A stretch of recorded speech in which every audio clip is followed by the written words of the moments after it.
do do do do. Good evening, everybody. Welcome back to the live stream. Tonight I'll be working on this while ignoring everything else around me. I have to go to the dentist tomorrow. My LTD runs out, which means my insurance runs out. And on the 6th, I got chiropractor and mental health.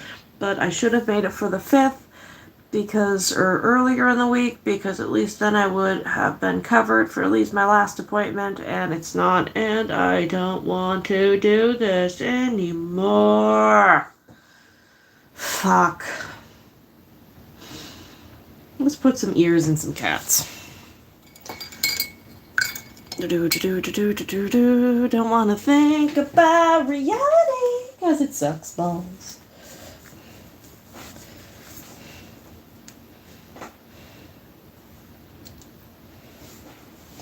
Alright, I don't want to listen to that.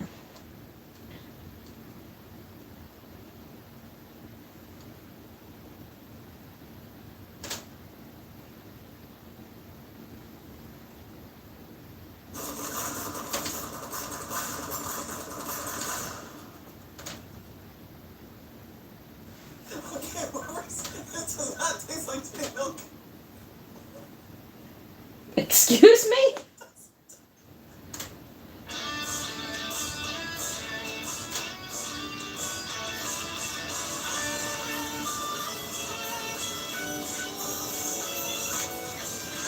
There we go.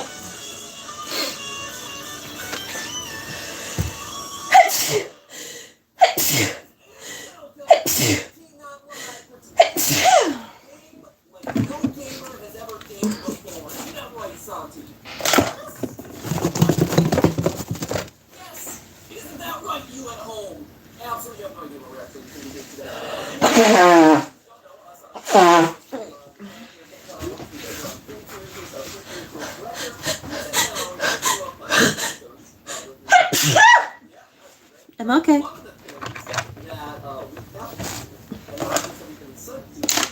Is basically a tier list or a competition to see what gamer drink truly gains supreme. Right? So, Not again. you know, we've previously done a test. Yeah. And this one is now, hey, what if you took energy drinks and brought them down to the world of gamer drinks? Yeah. And it's funny because it's something that we hadn't really considered that it was different. Yeah. Because, you know, when you think of gamer drinks, Red Bull and Monster kind of come naturally to mind. Right. But gamer drinks, the market has evolved. They've stepped their game up. Yeah, they're more sophisticated these days. Exactly. I know the sophisticated gamer beverage. But there's actually a differentiation between energy drinks and gamer drinks. Really? Because when I think of gamer drink, and again, like, I'm not the typical consumer for this stuff. I'm just Diet Coke through and through, including in my bloodstream. And so when I think of a gamer drink, I think of, again, just like a rebranded or more specifically targeted energy drink. It's just caffeine, right? Yeah. Well, you would think so. Right. And yes, there is caffeine in the drinks that we're going to try, but they're actually targeted at gamers with much less sugar or zero sugar, because they don't want you to crash while you're gaming. This is supposed to keep you going for hours and hours now. So it's longer lasting energy? Exactly, with less crash. That's the biggest, most important thing. Interesting. And the other thing that they have is a bunch of vitamins and things that will help with reaction time, memory, kind of learning, everything that a gamer should have. I know. It's really? Yeah. And this is like scientifically, this isn't just like marketing hype. No, there are certain things that these drinks purportedly have that actually helps you with all of that while you're gaming. All right. Well, I mean, that's already pretty awesome. And there's a ton of these out on the market, right? Like, obviously, we're all super familiar with G Fuel. We all know, you know, Mountain Dew is like the original tier of like gamer beverage out there, like Mountain Dew and Doritos. But you also have a lot of newcomers into the field. You have a lot of like powdered supplements now. I know even Mountain Dew has branched down to a lot of different things. So you have combined a list of how many? 16. 16 flavors. That is a lot of flavors. Yeah, we're... I feel like, so how can you supervise the energy drink food? I feel like that's more than the energy drink one, right? Yeah, we only had 12 for the energy drink one. Terrible idea. Yeah.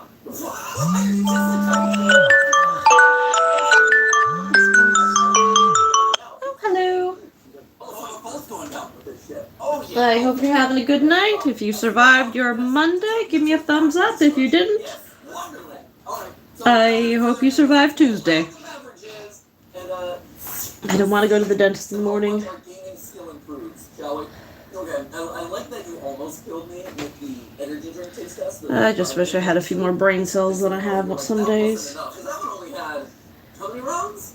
5 rounds. It was less than this. It was less than this. Was it? Yes. Because this looks like It was like 12, and we have 16 here. What is wrong with you? I'm here to go along this journey with you. You're not alone. Before we alternated people, so that That we is wouldn't. true. I was the only one who tasted every single one of those. Right. We didn't want to put anyone else at risk. Yeah. Yay! Let's be at risk together. So join us, friends. Will your favorite make the cut? Let's find out right now. I'm actually really excited about this because for all the years of me being an online gaming-related YouTuber, don't put myself an online gamer because you've seen me game. And I don't play the real hardcore games. But I've never had G Fuel, never once. So I'm excited about that. I literally have only ever had the Ultimate Edition Coca-Cola, so I'm very excited.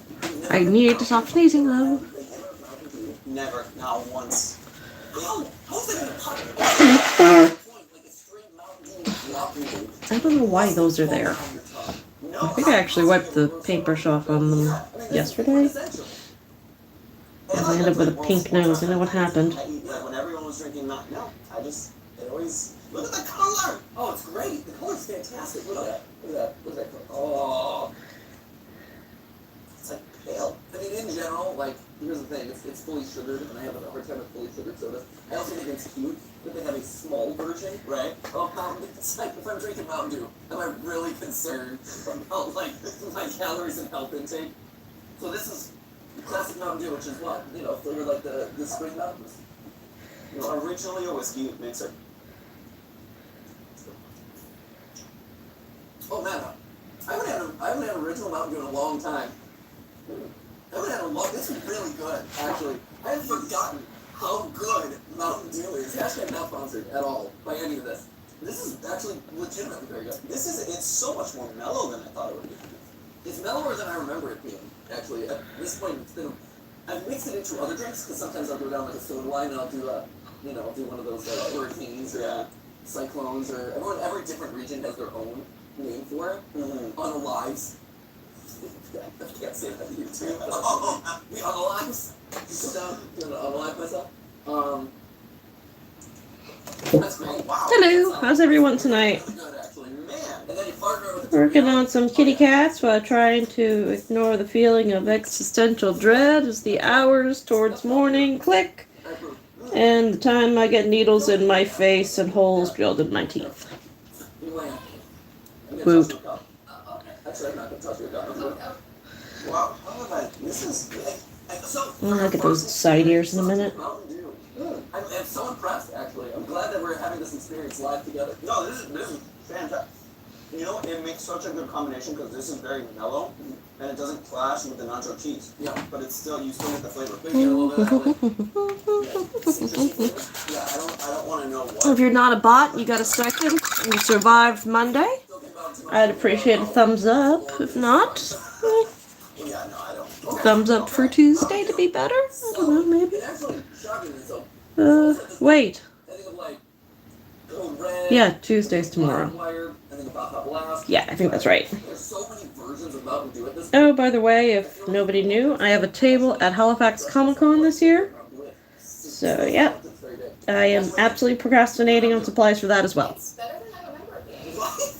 I'm actually really impressed. Maybe they made the formula better. I need more artwork. Like, full send, it really does look like this in this, like, cup. But, like, it tastes good. Right, yeah, it's quality or... Yeah. Exactly. Okay, so this is Coke, and when I saw this I got excited, you told me not to get excited. This is Coca-Cola XP flavored? Flavored like XP. Yes. Because I got excited, I was in London not too long ago, and in London they have Coke Zero Vanilla. And Coke Zero Vanilla has this same color palette where it's black and then yellow, or like black and gold. Woohoo! So That could have ended badly. I mean, it's one of the ultimate edition. So what is this? Yeah, so this is. Yeah, and if you're new to the live stream, this is pretty much the speed. I sit here, work on stuff, and, you know, if you got some projects we're trying to get done before bed, maybe dishes or vacuuming the house, keep me on in the background and we can get all that work done together. Collaboration with League of Legends with Riot. Oh, so this is what leveling up in real life tastes like / League of Legends. So yeah. Oh boy. Shit, I got a paint chunk. Okay. That's okay, it's folk arty. It's okay if it's chunky. I love that all of us. You didn't see Ash off screen, but you did it. I did it. We all had the curious head cock all at the exact same time. Every single one of us. Like, what is that? Is it just me or does League of Legends taste like bananas? Like a banana soda? Yeah. Banana Laffy Taffy a little bit? Anybody? Yes, Yeah. fake banana. Yeah. At least that's what we know right now. Right, yeah, like a runt. Like a runt flavored soda?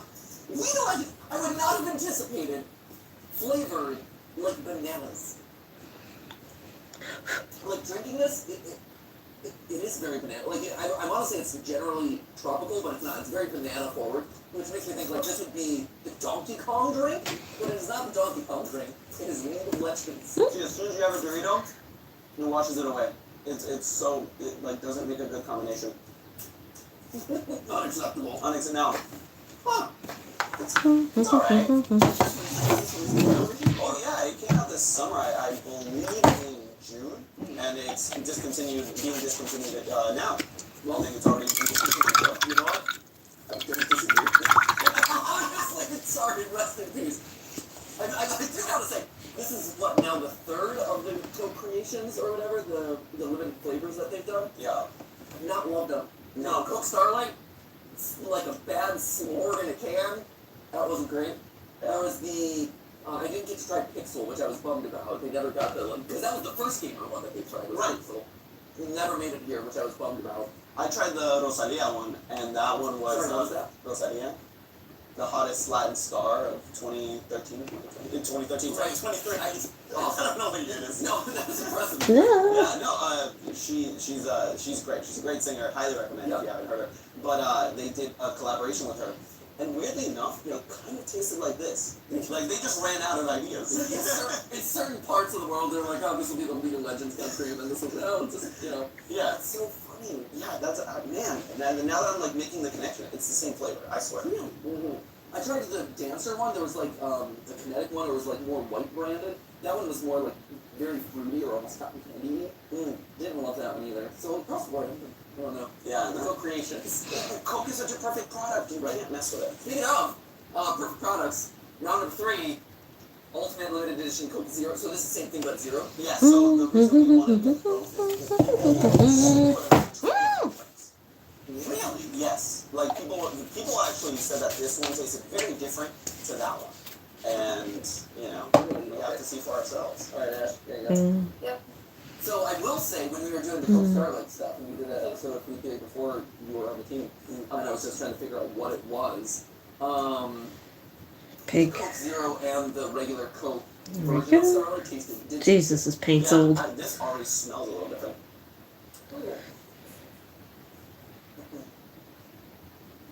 I don't think I have anything in my Etsy shop at the moment, but Etsy's been pissing me off lately, but It's the same Etsy one. isn't made for They're people, going the so. same thing. It is slightly different. Just like with Coke Starlight, they were going with the same idea, but it is slightly different. It's a little more like tart to me, a tiny bit.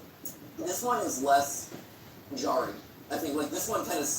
Whereas I tried the first one, the fully sugar version, and you kind of like harshly jump into the flavor and then leave it immediately. This feels like you kind of ease into it and ease back out. Like it feels more seamless as a taste experience. Yeah. No, I will agree. And it's zero sugar, so Right. it kind of fits the gamer drink motto. Yeah. Being low sugar. Still not quite understanding the connection between League of Legends, gaming, and bananas. But sure, okay, why not? So those not as great. So in tier 1, I guess, I'd say Mountain Dew is far and away the winner. But yeah. Granted that those two are the same. Where do you want to go to next? I mean, you mentioned it before. I think we go with Baja Blast. Oh, this is. Oh, it is Baja. I thought that was only available in Taco Bell's. No, but I guess because it's the energy version. Oh, Loophole. yeah, right. Haha! You signed exclusive. I've never had a Baja Blast, but I've heard stories. Die hard following. when it comes to Mountain Dew flavors. It's not yellow. I'm already more intrigued. Yeah, this one's like a cool blue, which is like a really pretty color. Isn't Baja Blast supposed to be blue? Really pretty. As far as flavor, again, I've had just straight Baja Hey Blast. everyone, welcome to the live stream, It smells like blue. where I sit here, ignore people, and paint ears on cats. That would be. Fogarty cats tonight.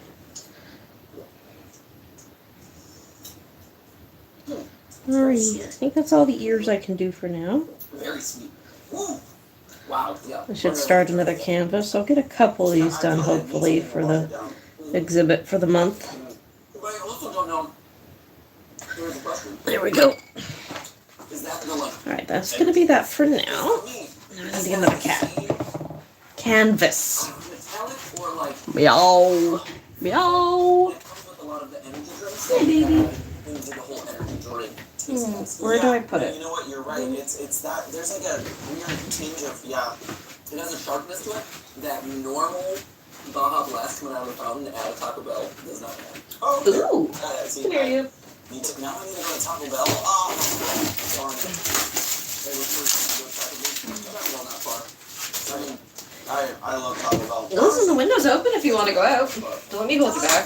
I think, in general, I think a lot of like fast food restaurants and like chain restaurants just get a bad rap across the board. That's like, here's the thing. They're successful enough to get to all this, but you must be something, right? Yeah, you have to go. But he's tired enough that I don't need to water them and dry them. Yeah, that's fine. Oh, hello. It was absolute gas. It was awesome. Now Close enough, I guess. Wow, this is very sweet, and it's like I need to take this. More cats! This drink. Go on, baby. If I was having this with like $1 taco, like a Taco Bell, it'd be perfect. Yeah. It'd be perfect. Not quite the 49-cent taco at Del Taco in California. That's true. There's a 49-cent taco? Taco Tuesday? But you're not going up to like $2 taco. Yeah, $1 to $1.30 taco. so can you pass me a chip? Oh, yes, absolutely. Yeah. Give her those chips. Oh, yeah. It's like a party up in here. There we go. There you go. Thanks, man. Live taste test. Especially for a gamer drink, like, I can't do this for hours and hours, What, the Hot Blast or? Yeah, with energy. It's not a flavor that I really want to go back to a whole lot. Yeah. Like you said, it's too sweet. The way that the Mountain Dew, for as sweet as I know it is not. You called it out earlier. It's a mellow in a way that I had forgotten that I guess Mountain Dew was. Right. Really tasty. Yeah. Whereas this, what would you describe it as? Let's see, 1, 2, 3. I don't want to count them. Just don't count them. Fruity. Because, like, do they count if they're half cats or 3/4 cats or just kind of like the foot of a cat? To it, Right? Ooh, I can add tails. I forgot I could do the ba yeah. words. I've never heard of this. This is Rogue Energy, Yeah. which kind of makes me. How do you pick these? Like, why this one? Well, so, I mean, again, we looked at a couple of lists of the best, like, gamer drinks of 2023 and 2022, and it's just kind of... I'll get sideways again. Yeah. And, There we go. this one was actually really funny because we thought it was owned by Ghost. No, there is some infringement going on I here. was gonna say this looks exactly like the can of Ghost with the color on top. It almost is the same like font and outlines and everything. It's very very similar. Yeah. Oh, what is this? This is Tropical Breeze. So probably their competitor to, I mean, same color and everything. Probably meant to be very similar to Baja Blast. Yeah, No, I've never heard of Rogue, so I'm not going in with high expectations. super sweet. Whoa! Whoa! There are lines, Holly. Use them. It's also weird too because there's a moment of delay when you first. It's a weird flavor profile because you drink it and immediately it doesn't hit you. You're just kind of like, oh, there's something like. No, here in there's gonna be the something here. mouth. But then all of a sudden it's like. There we go. Of sugar all over. Oh, yeah. Oh, yeah. Cats. And I said that this is gonna be a Baja Breeze. No, or Baja Blast Night close. It is literally like I consumed cotton candy. Yes. It is literally, I just took a big old slurp of liquefied cotton candy. Oh, you know what? You know what? Also, I thought the savoriness of the Dorito would help, but as soon as you have the Dorito and take another sip, it gets so much more intense. At least to me. Really? Yeah.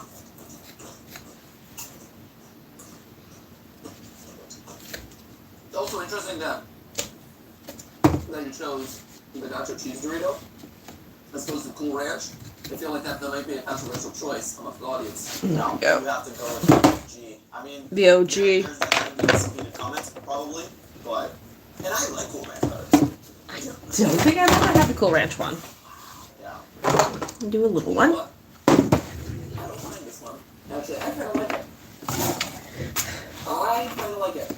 Yes, it is incredibly sweet, but I feel like it's a confident sweetness that, it knows what it is. It's, because here's the thing, if it was this sweet and it was flavored like, like a, shoot, let me turn it over.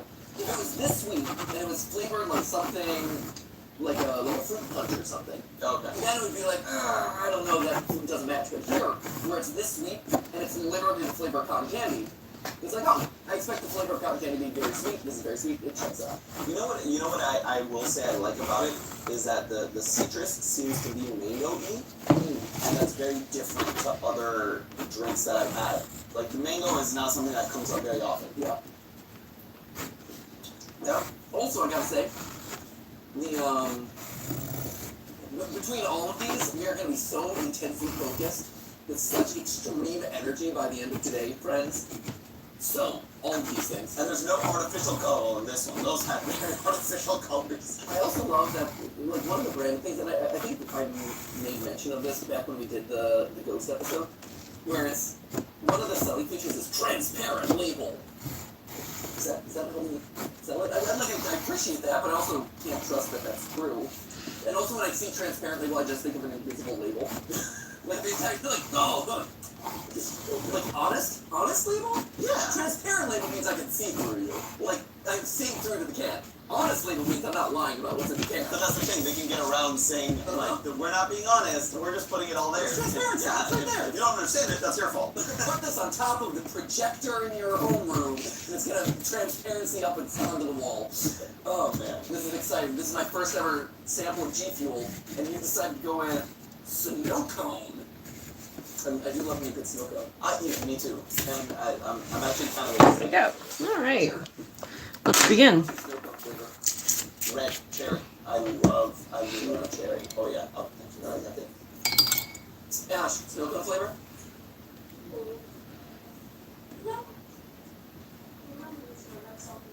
Yeah. Yeah, they sure. Yeah. Yeah. Yeah. Like snow cones. Oh.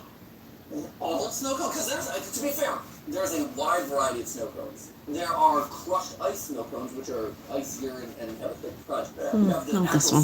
snow cones, like the Hawaiian shaved ices. And you also have the Ice Monster from like South Korea, which is literally a sampler. Hello. Hope you're having a good night tonight. Presented in like 5 different ways. Oh, there's a very good dessert in Koreatown. That is exactly that. Yeah, but It's fantastic. Working on some crazy cat pictures today. Keep waiting for them to kind of. So I got 2 sketched out. I'm just going to start filling in colors. But it is. It's just like 5 different ice. So randomly. Flavors, or sorry, 5 different ways. Yeah. It's all the different textures of ice. And they'll put toppings on it Yeah, too. of course. Oh, And it's, man. and it's flavored, and there's toppings and this and that, but it's so good. But I have to ask, like, like, why? Why don't you like snow cone? I don't know what it is about like the fruit flavored syrups, but they're bad to me. I sipped early. The I smell feel is like I have to join you now. the smell is weird. Oh, it's pointy. What? It is. Right? Yeah. I think the word you're looking for is sharp when it comes to flavors. Very much try to be as descriptive as possible. I watched so many like taste tests and flavor tests on YouTube. Yeah. And all of them are like, it's good. Yeah, it's bad. Yeah, it's alright. It's good. No, it's better. No, it's good. Like, no, describe for me the sensation of the flavor because it's one of those things that has to be communicated to the audience. Here's the thing. I actually don't mind the aftertaste. It's the first, as soon as it hits your tongue, is what I don't like because it's pointy. It's pointy. But then the aftertaste is fine. Like it's Right, it's very subtle once you get it out of like the front of your mouth. yeah. But I mean, I don't know if it's worth it.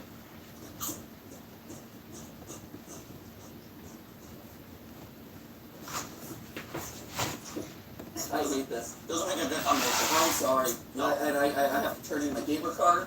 I will never get my custom flavor from G Fuel. Nope. I am so sorry. I hate this. It's so bad. I drink a lot. I consume a lot of garbage. I'll be the first to admit it. I don't have good eating habits. I don't have good drinking habits. I mean, fortunately, I don't drink alcohol, but I drink so many sodas. It's bad.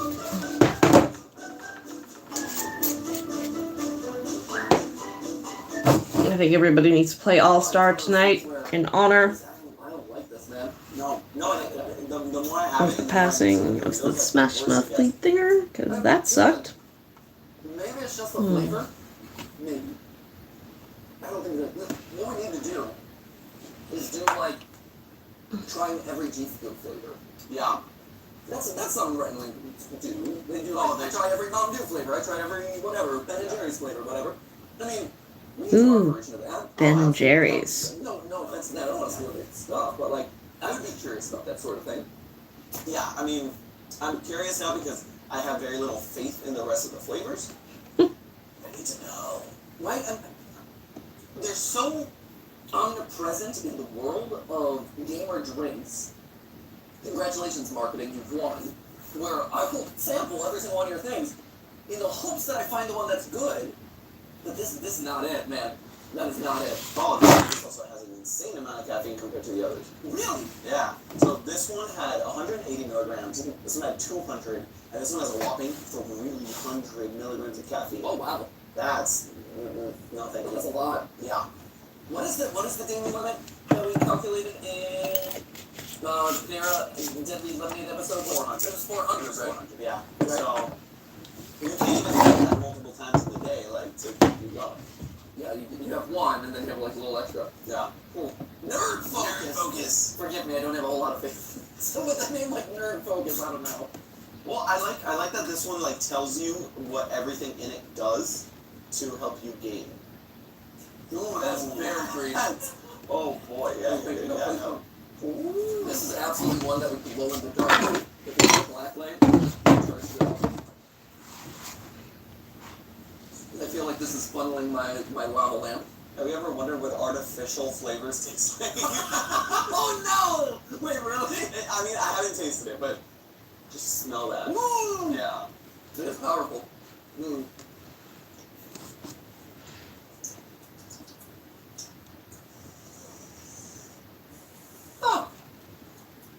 Oh! I really can't decide. It's like thick lemonade.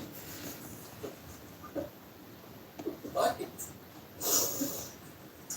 Which is a weird phrase to use. Thick lemonade. But that is what I just put in my mouth. Yeah. Oh, that aftertaste though. It's like if you took heavy water, used the heavy water to squeeze a lemon or two into it, mixed in a whole lot of sugar, and then canned it up. Like rotten lemons. Yeah, no, it's old lemon. Yeah. No, they're still lemons, without doubt. It's like if you bought lemonade from like the little girl on the street that's been sitting out in the sun for a little bit. And She just wanted a quarter. She wanted to buy a dolly. I'm suing. This one's smarter than energy. you know, it's more than flavor. I was gonna say it's not smarter than taste. Not a win. Not a win. Okay, what's next on the color wheel?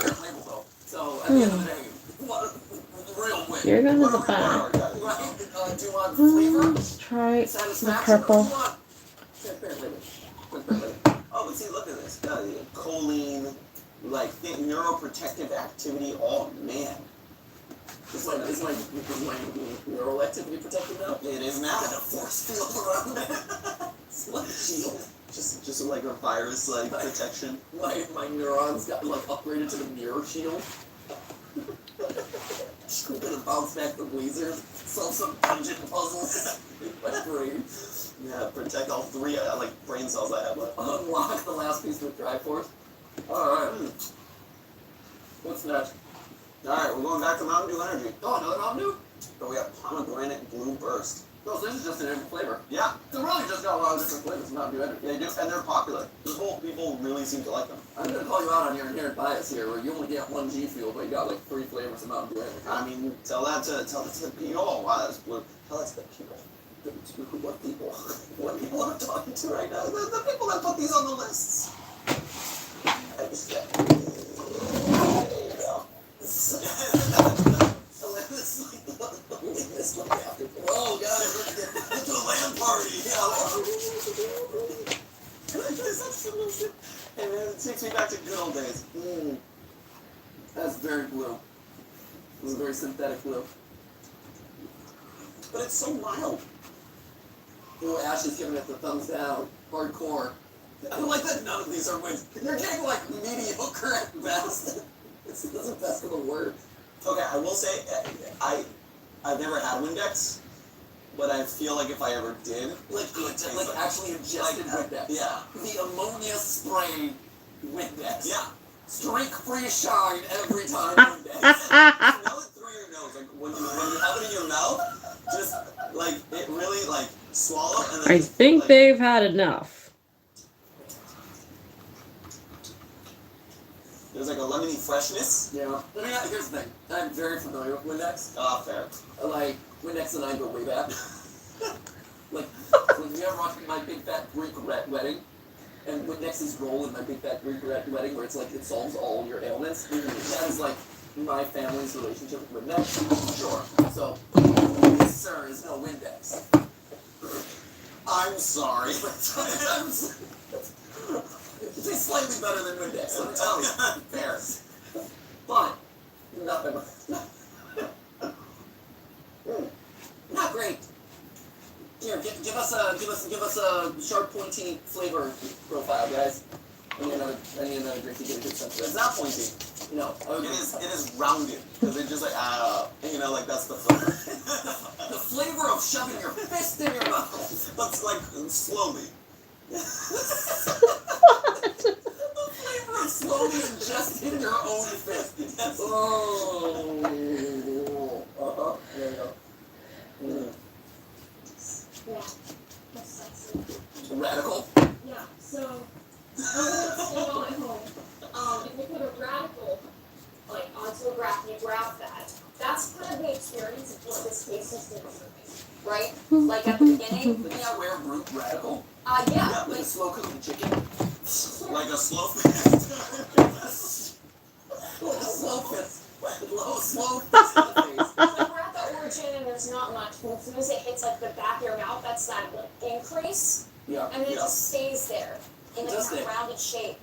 I will say the increase is pretty bad. Like Right. the first sip, unlike this guy, where I put it in and there's nothing, and then it hits you with that intense sweetness. Oh, yeah. This is like the inverse of that, where it's very in your face with the flavor up front. It's not very pleasant, and then it just kind of like lingers, and it gets a little bit better, like as it lingers. But that up front, it's like a car crash, and then the rest of it is you just like rebounding in slow motion in the airbag. No, this was. It is not giving. I'm learning. All right, what's next on the brands that'll never sponsor us? Mountain Dew Energy Strawberry Melon Sharp. So we already know. Spoiler alert. It is a sharp flavor. It's sharp, but is it pointy? Yeah. This is definitely very strawberry. Ooh, I feel my focus increasing with every sip. It's a beautiful color. I like the smell. I like the smell, but that doesn't mean anything if I don't like the taste. Hey, your eyebrows raised in a positive reaction. I like it. But I'm partial to this kind of flavor. Yeah, I mean, okay. It is a watermelon Jolly Rancher. Yeah. little, not as like sharp of a flavor. Sure. A little bit of like sweetness of strawberry. Sure. But definitely I'm sensitive to watermelon because I'm not the biggest fan of watermelon flavors in general. And so I taste this and I get a lot of that like Jolly Rancher watermelon. I see the strawberry that you're talking about. Mm-hmm. That being said, I think one of the things that all energy drinks / gamer drinks seem to struggle with is how to make the flavor not feel like you just inhaled a chemical plant. You know, how to make the flavor not feel like you're being stabbed with a ton of like tiny metallic knives. Plant flavor. And this one actually feels like it's a real flavor that is. Kind of feel like I want to do all of these, or this one at least, like Easter colors. Mellow, it like ramps up nicely. Purple, green, yellow. It's a very good, well-conceived flavor. What do you think? And it's not something that completely fills your mouth. Maybe not. The whole time. It's not as like, oh my god, it's your tropical freeze. But Although I still could do a bunch of Easter eggs. No, A little early for that. I think right now, flavor-wise, the OG Mountain Dew is taking the crown for me, but this has been the best of this row. Mm-hmm. No, really nice. Yeah. Okay. No, cool. Yeah. You have feedback? Yeah. So this is like if you took a ring pop, you let it melt, and then you put that melting in the refrigerator. To get some of the sticky, use the liquid. Wow. That's the description. What color should I do next?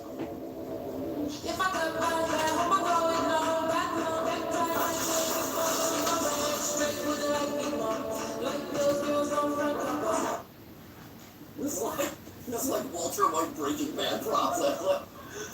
Let's cook. Let's brew. Jesse. It really sounds like you're like Bring up the ring pops. It tastes like you're right though. You may be exposing some like trade secrets here. Like Mountain Dew is sweating in their boots right now, Right? So that's who buys all the ring pops. I mean, what Mountain Dew warning them all. Stay away from my ring pops. You knew it. Okay. What's next? Well, that was educational. Yeah. So after two Both red. I mean, it really seems like these guys are front runners. Yeah. Mountain Dew and the other green-colored Mountain Dew. / pink. Everything else is in, like, a tier under itself. I will say, I like the row. I'm gonna, especially after experiencing the rest of this row, that just, like, made me like the road even more. I'm like, well, if this is really the competition we're faced with, this is what we got. It's the transparent label. That's what it is. It is. It's got me sold every time. Baja Blast, fine. I feel like I need to try more G Fuel flavors after this. Like, I feel like I don't expect them necessarily to be good, but I feel like to give it a fair shot. It's like if our only Mountain Dew energy was this one, right? Which is not a fade of ours. What was this? The Pomegranate Blue Burst. You know, we didn't like that one, so maybe it's the same thing with this one, where it's like, wow, that's just bad. But here's the thing that worries me is like the quality control of this one, because like the label is like no, like look at the label. It's like it's coming off the can almost, whereas these are like well done. I just feel like G Fuel's like just like label them differently, ship them out, it's fine. Like I have zero confidence in G Fuel. Look at that, see, it's like nice flush to the rim of the can. All of these. That ones are much better things, actually. You're totally right to call that out. That's really bad. No, you're totally right.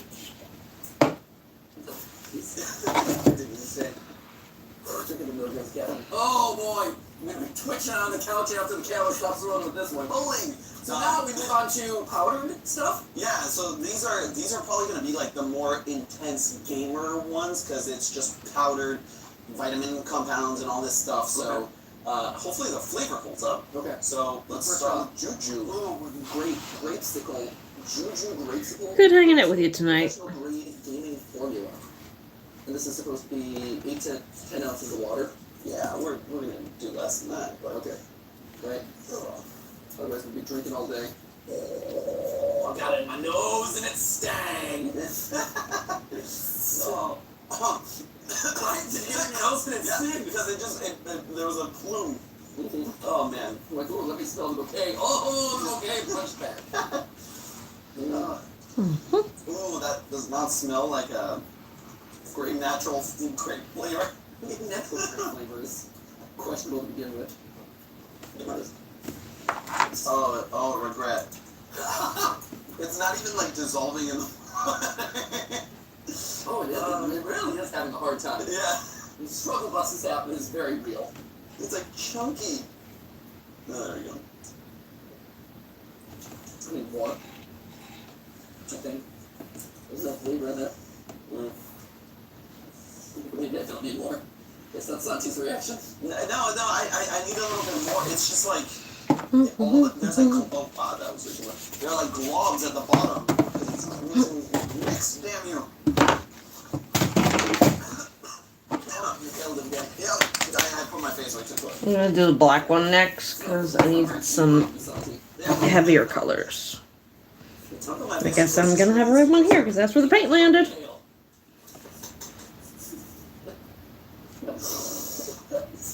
Too true.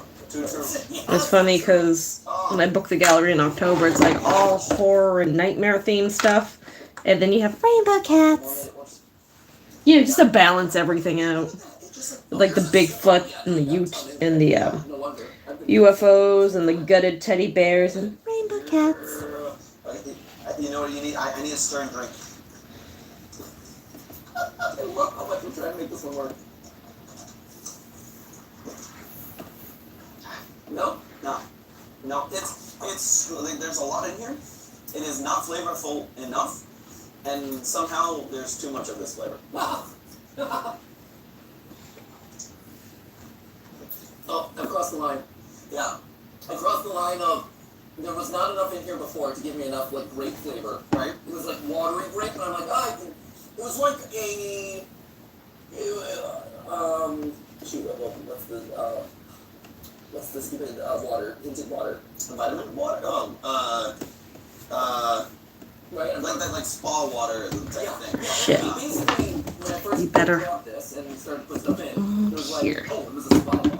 Like there was not enough flavor in there. I can tell that this is like sap with grapes at some point or some grape really thing. Yeah. So I poured more in, didn't quite get there. Poured more in, didn't quite get there. Poured a little bit more in, and immediately crossed the path, and now it's too much. Yeah. Also, that does not like make for a good. Oh, no. Yeah. It is chunky though. Almost like Yeah, go chunky juice. Yeah. I like. Let me Gosh. Oh yeah, now I'm just drinking like powder. Like there's no right amount of this. Look, see how it's like It is very chunky. Yeah. It's like sticking. It doesn't quite dissolve. Nope. It is not dissolving the way that I want it to dissolve. Oh, and then when you get like a chunk of that powder, I'm just gonna get a new cup. Yeah, I was the same thing. I'm like, well, that one's done. That cup is ripped. And there's no saving it either. There's no No. saving that powder. Oh, here. Oh yeah. Hey, let's see that burrito. Let me get my game on. Alright. Next, Here's another juju. This is okay. So it is natural caffeine. It's, you know, it's none of that factory. I just don't even. Why? it's fun. Why are there crustaceans in this? What? Allergen warning. There's soybeans, crustaceans, shellfish, and fish. Really? Why? Why? Is that right? I hope not. All those squid. That's nice shellfish. Where is it coming from? Okay. Oh, there's. Hi everyone. Welcome to the live stream. Blech, live stream. Right now. Working on some of these guys tonight. So live and twitchy. Oh God, I'm so curious now. Floating around the ocean. Now. I should do one just in black and That white. shrimp that it like its punch breaks the sound barrier. Well, that's the pistol shrimp. Oh, that's it. Yeah. Mm-hmm. Oh. That's the snap. Ooh, that's very blue. Yeah. Oh, there you go. Hey, I need to see now. Does it have shellfish? It does. Okay, maybe that's the flavor. Yes. Flavor of the sea. When I'm going in for a long gaming session, that's what I'm looking for. Flavor of the sea. Well, it is blue.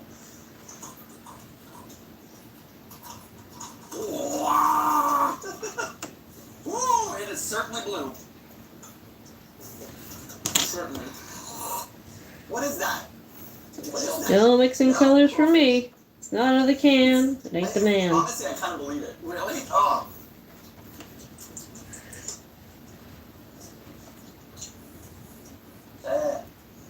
So this is better than the grape, without question. Oh, okay, yes, fine. Without question, better than grape. But The bar was on the floor. this is the flavor of Kool-Aid. If you just put it back, Yeah. I forgot, like, Shit you're tittles. supposed to add like 3 giant cups of sugar Mm. into this. This is just like, hey, I took the Kool-Aid packet with the flavor and I dumped it in, and then added it. So you're like, oh, is this? It doesn't quite taste exactly right. You know, it has like a very chalky, like, back to it. Yeah. This one also dissolved a little bit better for me than the It grape. did. No, wait. I don't know what the difference is between the blue and the grape, but the blue raspberry vastly different. This one has more shellfish. Just Now packed with shellfish for all your gaming needs. okay. It really isn't as bad. I just don't like that chalkiness on the back end. But It's fine. I don't mind this one actually. no, It is much smoother and a more well-rounded flavor than the grape was, where it was too watery and then just too much ingredient. Like there was no right amount. what I will give it is compared to these, it doesn't have that like metal tang to it. So Right. it's just much more mellow. The flavor's not the best, but it's just easier to drink for sure.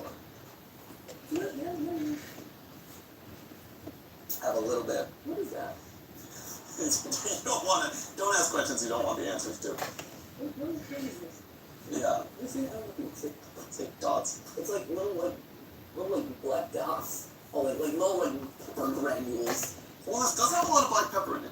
Is that really? Is that Yeah. what it is? No, yeah. There's. I saw it. Well, that's Black what it pepper. is. Yeah. Black pepper. Yep. Hmm. And Look at the Himalayan compass. salt. No, no. I mean, salt I get. Like that's like Gatorade has like the salt, like sodium and this and that. Black pepper. Because this is definitely what it is. I saw this and I'm like, it looks like there's pepper in there. Yeah. And that's exactly what it is. That's definitely a piece of it. Oopsie. Oh, she has a violent aversion to black pepper. Ooh.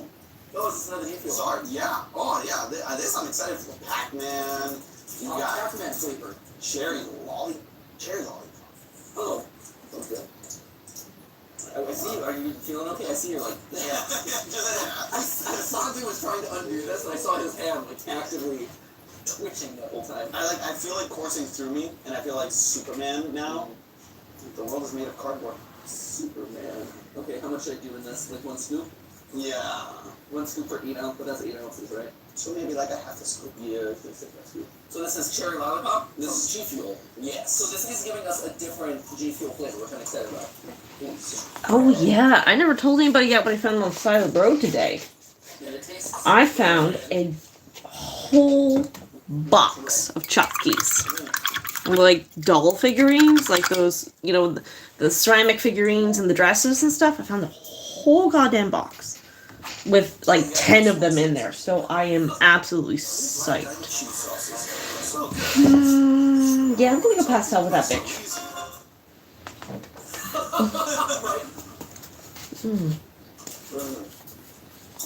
What is this? A shitty orange. This is. I like the color, but not the quality. Little lights, or like the little mixing powders that you add. All right. Like no sugar sweetener flavor thing. That is what this flavor is. So it's just cherry. Yeah. Which is not bad. No, I mean, compared to literally any of these, I would have this any day of the week. It just, again, small sips, because as soon as you take a big hit, Yeah, if you take too much of it, it's almost like like your tongue enters into a black hole, and a black hole of flavor, and you're like, oh, all flavor has disappeared from my tongue at this point. there's also like a sharpness to it. Like if you get too much, it's like, ugh. Like it's because it's sour. So it's very sour. It's an overload of sourness, and not the best thing for like when you're drinking. Right. But it is good. Like you melted a cherry popsicle. It's a sour cherry popsicle. Yeah. Very sweet. But it's good. Like, I mean, it's a cherry flavor. Yeah, no, it's. I don't mind it at all. It's better than any of the Jujus, in my opinion. It's inspired by Pac-Man. When I think Pac-Man, definitely think sour cherry. I mean, one of the ghosts, right? Yeah. One of the ghosts. Oh, you also eat the cherries. I was gonna say it's more of a cherry thing. Woo! Oh, Wow. sour chug rug. Ah, shit tickles. No! Got it. That's the flavor. Sour chug rug. Chug rug. I'm drinking the flavor of chug rug. That is terrifying to me. That is one of the things we found about G Fuel, is that a lot of the more popular ones were these like powdered forms. I get it. Phase rug. That's why. Ah, That makes more sense to me. But like, why would you name it chug rug? It's inspired by Elite Gamer Phase rug. there we go. That is interesting. Here's the thing, right? I feel like there's so many episodes that you can do just on this topic alone. Every flavor of G Fuel, every gamer drink, every special edition, like mainstream flavor, every non flavor, whatever. But also, I'd be curious, the best like gamer tie-in, because so many of these are flavors that were either inspired by gamers or partnered with gamers in some way, or like gamer centric or whatever. Yeah, If they have some other one. for sure.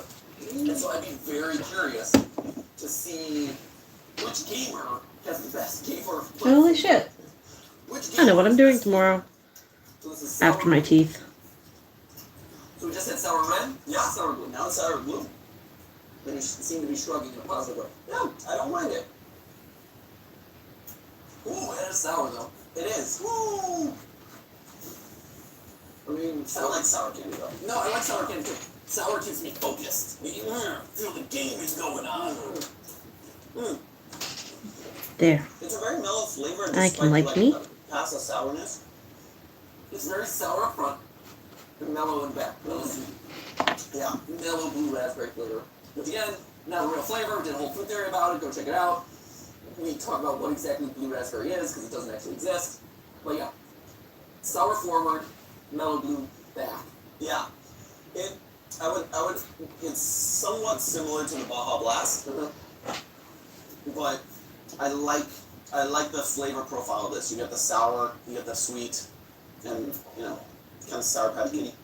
It is. It's like I melted down the blue Sour Patch Kid and then drank him. None of these you can take a big sip of though. I keep making a mistake.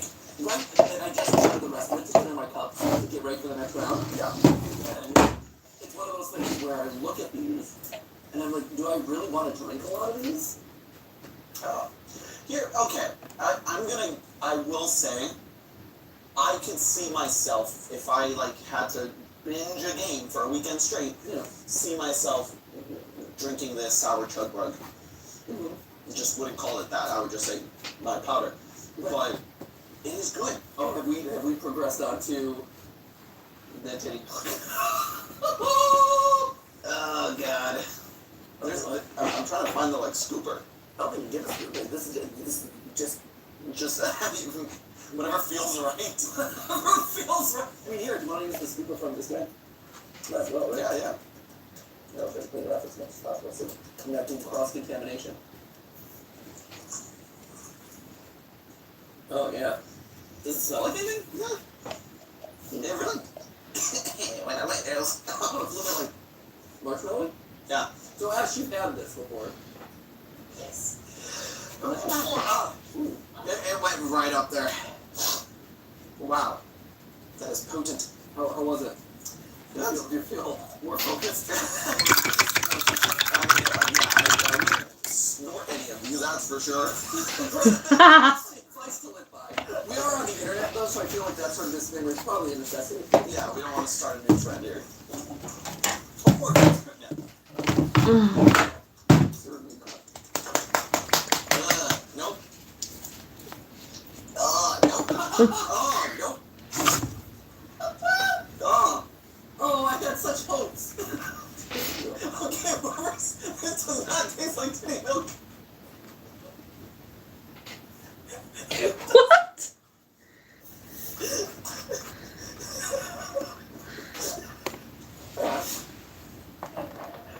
Does anything that Santi just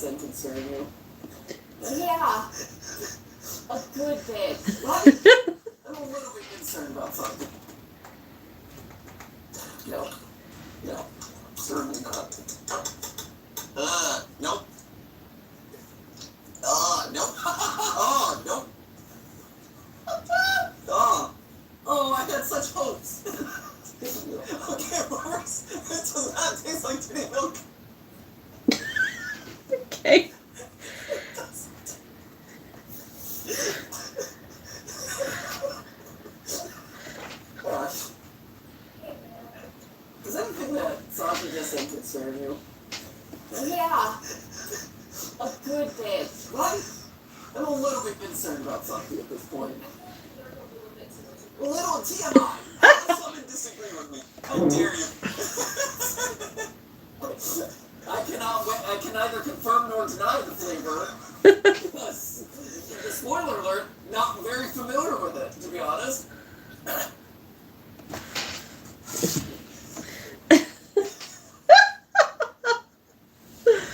Yep, that's a wild journey, friends. What is this? It's not milk. It's not just one too many caffeinated beverages. Oh, for sure. I'm just not used to this. He's too focused. His cold is out of control right now. It's just Hello. sour. Still painting cats. And it like burns. I will be for a couple of days. Yeah. But it also has a mellow creaminess to it. It's very sour, but also with a weird sweet creaminess. Oh God. Bring your cup on over and have some tea, though. Yeah. Come on. Ah. Wow. It like burns a little bit. What? That's fine. I know there's a fruit There's here, a fruit part of it too. but for the life of me, It's a weird combination of flavors, I will say. Here. Oh. Here. Ash needs to make that. Oh. Yeah. Concentration of powder Yes. in the water. Sure. Are we doing that as stated by the today? Yeah, absolutely. Yeah. So it's to 8 ounces. It's to 8 ounces, and we're doing 4.5 scoop. So. Yeah. Oh yeah. You can use the other if you want, but like. Yeah. I haven't. The worst part is I'm gonna have to like paint both of these twice because the paint just is thick enough to cover on the first coat. So let's put that here. It's sour up front. And then it has even more sour on the back end. It's like sour here. Yeah. It's like 2 layers of sour. I feel it in my jaw. I do too. I feel it down there. It's like, oh yeah. One of those flavors that you're like, oh, it's like got punch. Oh god. But I'm telling you, there is an underbed of like, you really like to sit on your palate. There's that underbed of just like layered cream. It's like Ash is like totally fine with this, by the way.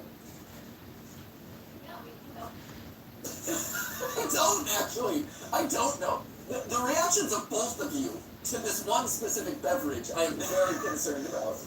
I'm more concerned about I'm Ash. concerned about how over the top you're like, dude, over here. And then Ash is like, yeah, no, this is how I roll. What is going on here? I'm just saying, if any liquid coming out of here for me tastes this sour, I'm going to the doctor. Yeah, you probably get that checked out. So, is it super sour to you or no? I mean, that's about so bottom, but my glass is not sour. Really? So you're not getting the sour at all? Huh, that's fast. I like this color, but it's kind of dry. See if I can add some water to it and give it a couple of days. Maybe it'll Yeah. soup up again. Punch. Huh, that's really interesting. I need to wash it down. There's like a big cherryness to it, or like redness to it, but it's See? so nice. There we go. Oh man. Alright. We're in the final stretch now. You're all set. Gamer beverages? Okay. I'm clearly not a gamer. Right, clearly. Clearly I have not passed the gamer test. Here we go. Alright, well. Alright. Well, I'm so curious what's going to be. I like that we're supposed to only narrow this down to the top 10. Because honestly, I think we can nail it down to like the top 2 at this point. Like, really? Oh man. Oh, this is Sneak? Yeah. Sneak Generations. Bubblegum. This is also a dietary supplement? Dietary supplement. I mean, I guess legally all of these are. What defines a dietary supplement? Honestly, that's such a loose, like, generic phrase. Because as long as it has vitamins in it, I guess it's a dietary supplement. The powder smell does not give me hope. Oh, mix it with water. It's like to give me more hope or less hope? No, it takes it away. Hmm. Oh, man. Oh. This is a wild ride, friends. Get me off of it. Yes, that's right. That I don't particularly want to be on. Oh, I'm like really trying to muster up the courage here. It really, it really makes you appreciate where we started this journey. Mountain Dew. Like, honestly, I look back to the beginning of this little adventure, and I'm like, oh, Mountain Dew. That was a good game to take. I wasn't sorry for the bad things I said about Ultimate Edition Coca-Cola, because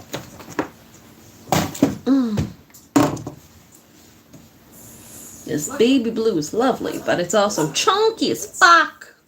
it is and it isn't. Use what you got, which right now isn't much. Mm-hmm. That right there. It even has the, when you unwrap it, it has like that little like dust on it. Yep. It has that in it. Yeah. And then you have to like chew it a little bit, and you're like, oh, there is some flavor here. Yes. And you're like, oh yeah, and it's like mildly sweet, mildly gummy, but not like, it's not a hubba bubba No. or a double bubble. It's like that, like, oh, this is kind of like a stale bubble gum that I really have to work to get the flavor out of. Maybe I unwrap a cool comic out of it with Bazooka Joe doing something mildly amusing. Yeah.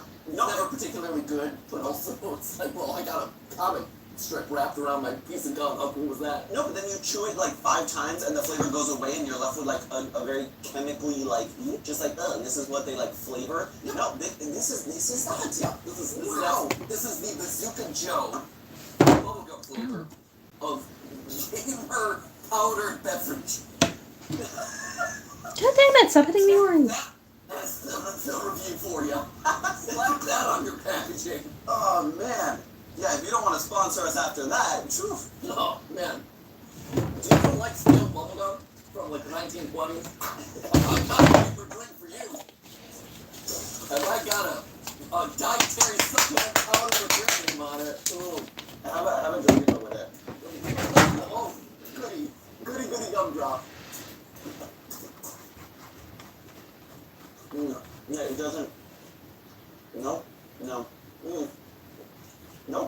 Yeah, those flavors don't compliment. No. Not even a little bit. Something like the flavor of bubblegum mixed with nacho cheese. Go figure, those two don't mix. What? Mind blown. This is what we're all about. Oh, wow. And the grand finale of this just parade of fail. Just a parade of fail. What is this one? This is another sneak? This is Grape Crush by Sneak, which I'm hoping is I have faith because it's not a weird flavor like bubblegum. It's just grape. And be fair. Oh, there's so much dust. A lot of dust. And to be fair, again, I remind you, none of these are sponsored. A lot of them have reached out to us to be sponsored. And I've said, no, I need to test out your product. At which point now I have tested out the product, and they will continue to not sponsor us. And we will not be sponsored by them. There's a reason I say no to a lot of brand deals. Oh. I actually like this. What? I like it. That gives me hope. It's not a particularly good flavor. It's subtle, and I think that's what I'm looking for at this point. Oh yeah, Yeah. that's pretty good. Yeah. Like, yeah. I'm not immediately wanting to rip my tongue out. Exactly. I don't immediately feel like I want to die. There is grapiness. Yeah, there's some allusion to grape in there. But not like spa water grape. Right, this is actually like there's a grape flavor. It is so fascinating to me how different brands get different flavors right. Like, at this point, we've tried 2 powders that are both gamer branded, that are both great. Yep. But one was vastly different and vastly inferior to this one. Oh yeah. Which just hits it out of the ballpark, right? There's like a creaminess to this one that almost it's very smooth. Here's the thing. It tastes like grape Gatorade if you just dilute it with water. Yes, I agree with that. And I like that. Right, same thing with like the My eyes just blueberries. crossed for a minute They brought there. a bunch of different blueberry ones, and the Mountain Dew. No, didn't like that one. The Mountain Dew blueberry, not great. The G Fuel, more solid. The Sneak or whatever. Sneak. Oh, I guess no. Sneak was bubblegum. Alright, we're going to green. It's really interesting to me to see Oh, I don't want to do yellow, but I'm going to have to. flavors. Brown. And some that are terrible in some flavors are really good over here, and then they get these over here right, and then they get these wrong. It's wild to me how inconsistent this whole thing has been. Yeah, and it's really interesting to like see the different ingredients between crustaceans and black pepper and everything that they use. And at the end of the day, like the simplest ones that just have some vitamins have been the best tasting ones. The more they try and like do different things, Nerd Focus had a bunch of things that are supposed to help you, and it was horrible. Right? This is fascinating. Fascinating. It's like you said. And you Less talking is about the fact more. that we're going from crustacean to black pepper makes me really concerned about just the stuff that we're throwing into our bodies with this one. Like, just spin the wheel of ingredients. Oh, sure, throw some black pepper into there. What? Pink sea salt? Why not? Shrimp? Awesome. Like, okay. And you have to wonder, like, did they do that thinking like, yeah, let's market it like we have shellfish in our thing? Like, it's a weird choice, but I mean, look, we've tried them all. I think we have to pick our top 10. We just have to, Ooh, green coffee bean extract, green tea extract. Interesting. So interesting. The variety of ingredients across the board here, fascinating. Okay, so I think that really what that means is, so we have 16, we got to narrow it down to 10. Yeah. So what's 6 in this, really tight race? Honestly, like really tight race to be eliminated, if we're being honest. Like, this wasn't a tight race to be at the top. This is a tight race to be at the bottom here. So across the board, who makes the cut, who doesn't? So, I mean, Ones that didn't make the cut. that didn't make the cut. Yeah, what didn't make the cut? The Juju purple. Juju Has purple. to go. Wham! X. Okay. Out. That's one. I'm gonna put a vote in for Titty Milk to not make it. I don't know. Actually, they responded well to the team.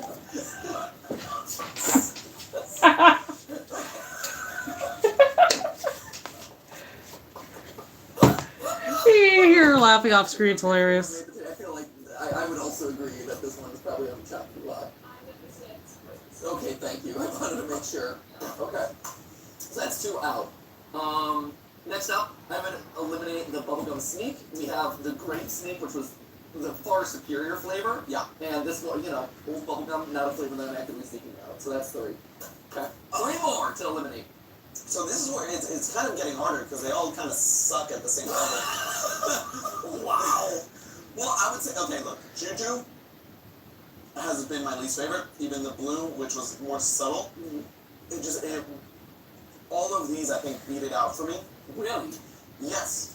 Like, to me, I think the blue Juju was better than the blue Mountain Dew energy. They all have this like, oh, it's so sharp, and it's the slow cooking chicken. I'm gonna have to double check. Yes, refresh yourself. Okay. Oh, yep. Well, I remember now. Right? Remember that little flavor journey? Oh yeah, no, that was. Oh man, I hate it now.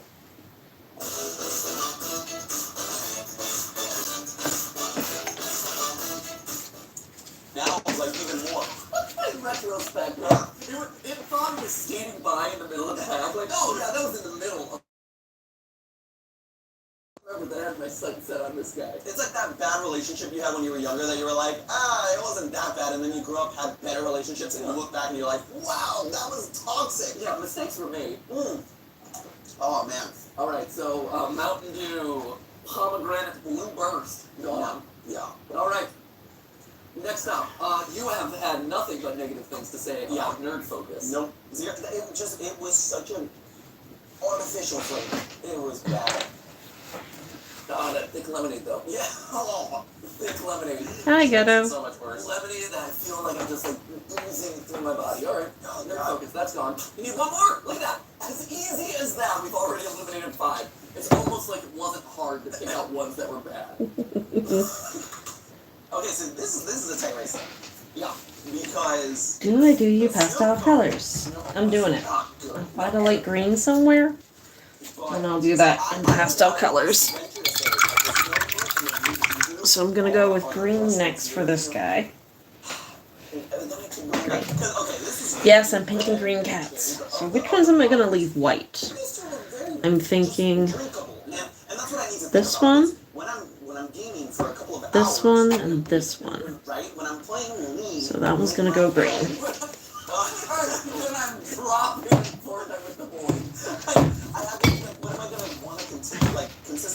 go back and drink.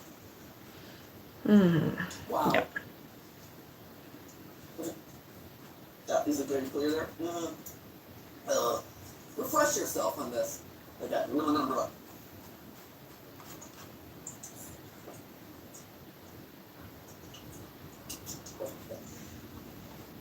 There's something so familiar about that flavor, and I don't know what it is.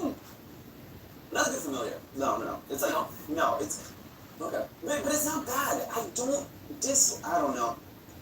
So the reason I have Santi do it again is because after the little flavor journey that we've been on, coming back to that, I'm like, okay.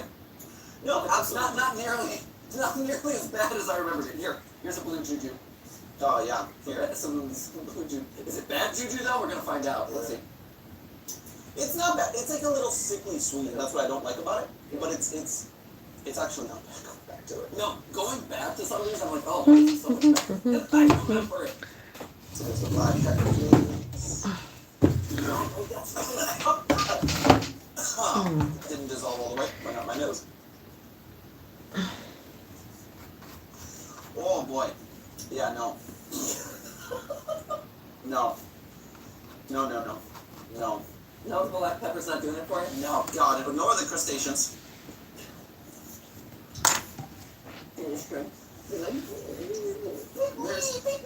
There's such a bad aftertaste there. It makes me angry.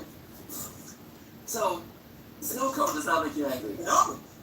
Juju makes you angry. Oh, Yeah, make you good, that's fine. Alright. Alright, here we go. Well, just like that, magically, very quickly too, we knocked it down to the top 10. Right? Yeah, and we can agree Mountain Dew, the OG, is our #1 seed Oh, right now. number one seed. Yeah.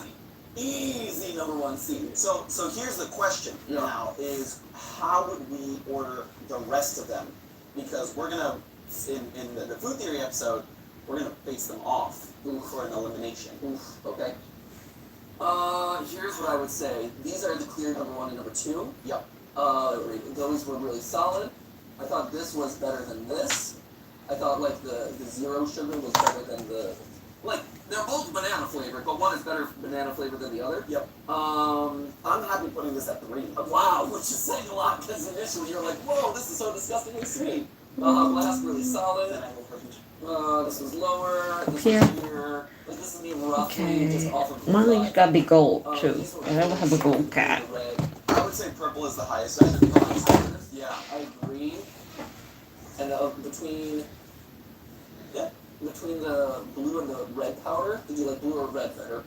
I Very think, interchangeable. yeah, I think blue just because it was a little easy to drink. Yeah. So I'm very happy with this order, to be honest. So there it is, ladies and gentlemen. There's your I guess your tier list. Funny enough, you were saying good presence by G Fuel in the tournament here. We have 3 Mountain Dew flavors and 3 G Fuel. That is true. I'm happy. All right. Huh. So now what happens? Santi, you as the guy who's There we like, go. hey, I'm a on D. this. So we knock him out like tournament style? Yeah. So Is anything really gonna be able to beat Mountain Dew? you know, it might be when we actually put them head to head, as opposed to just like a general thing, that we'll find one flavor better than the other. And from this point on, what you're I don't need to get up. I'm going to. game ability. Exactly. Okay. And like and we have to take that. That into one's gonna be consideration. white, so this one's gonna be It's gold. actually going to help us stay focused in hunger, and you know, that flavor comes into it. How easily you can drink it, and how much of it you can drink is going to be an issue. So I think everyone's going to have to tune into food theory to see how that one turns out. And I mean, then we're going to have to dive into the ingredients. You know, when we look at the science. Ooh, the science. Now I speak my language. So I think I need to let myself mellow, let my body process the huge amount of focus and energy that I currently have right now. Oh yeah. You know, not that these are Twitch at all, but certainly going, oh, I'm right there. This is why they call it Twitch. That's what it is. That's what it is. Twitching the whole time. She says what you do, we're doing a 10-hour live. Oh my god! So anyway, that is the tier list for now, but this will be concluded later with a more scientific analysis, a more ingredient analysis. over on Food Theory happening in like a week or two, probably. Shit. Yeah, Oh, well. that sounds about right. Awesome. So there you go. That's a little bit of the behind the scenes of how these sorts of things happen, which is kind of cool. Yeah. So let me know down in the comments below. What did we miss? What would you have liked to have seen included? Do you have a personal favorite? Were we unduly harsh on any of these guys? Spoiler alert, we weren't. We just called them like we saw them. Yeah. Man, please don't make us do another one. Oh, we're doing another. We didn't have one of those like energy cans, like the Mega Man energy tanks that I Oh always my do. god. Yeah, those I feel like have to see it. No! You fool! But anyway, until next time, ladies and gentlemen, remember, that wasn't a live stream, but it was a video for you. See ya! Okay.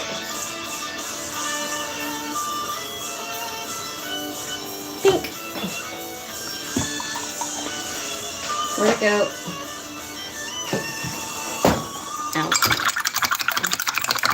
I have a pink. With Lotto Max, you can dream bigger than the paychecks. Even on private island, because the next Lotto Max jackpot is an estimated. Oh, my bones! Plus, an estimated 2 Max Millions. So Oh, wow. When you can dream to the max. Oh, there it is, right here. Found it! Pink.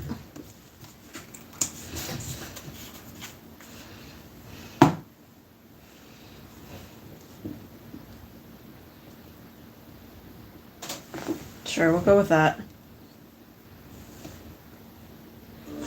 Tearing you limb from limb. Marcel pinched the bridge of his crooked nose. But that's not who I am. Not to Nulia. Not to Slanik. And not to myself. You don't get to take that away from me. I don't understand. Take what away? The predator's lips curved up into a snarl, revealing his pointed canines. How I treat a monster. It says a lot more about me than you. I'm proud to be human, and I wake up every morning without feeling like a total piece of shit. Can you say the same? Marcel stalked away with a limpid gait, and the door clanged open at his behest. The human receded down the corridor, as did the UN guards shadowing him. The heavy clops of their feet faded out of earshot. My spine began to settle, left without the company of any predators. That final question resonated through my head. The scarred flesh-eater knew that answer as well as I did. It was my treatment of a perceived abomination that shaped me into one myself. And no, I don't think I'll ever feel pride or contentment again. The spark that made me Sultan, the prison officer, was gone for good. When the Terran lawyer returned, I decided to go along with his merciful plots. Humanity treated monsters with dignity for their own sake. And who was I to ruin it for them?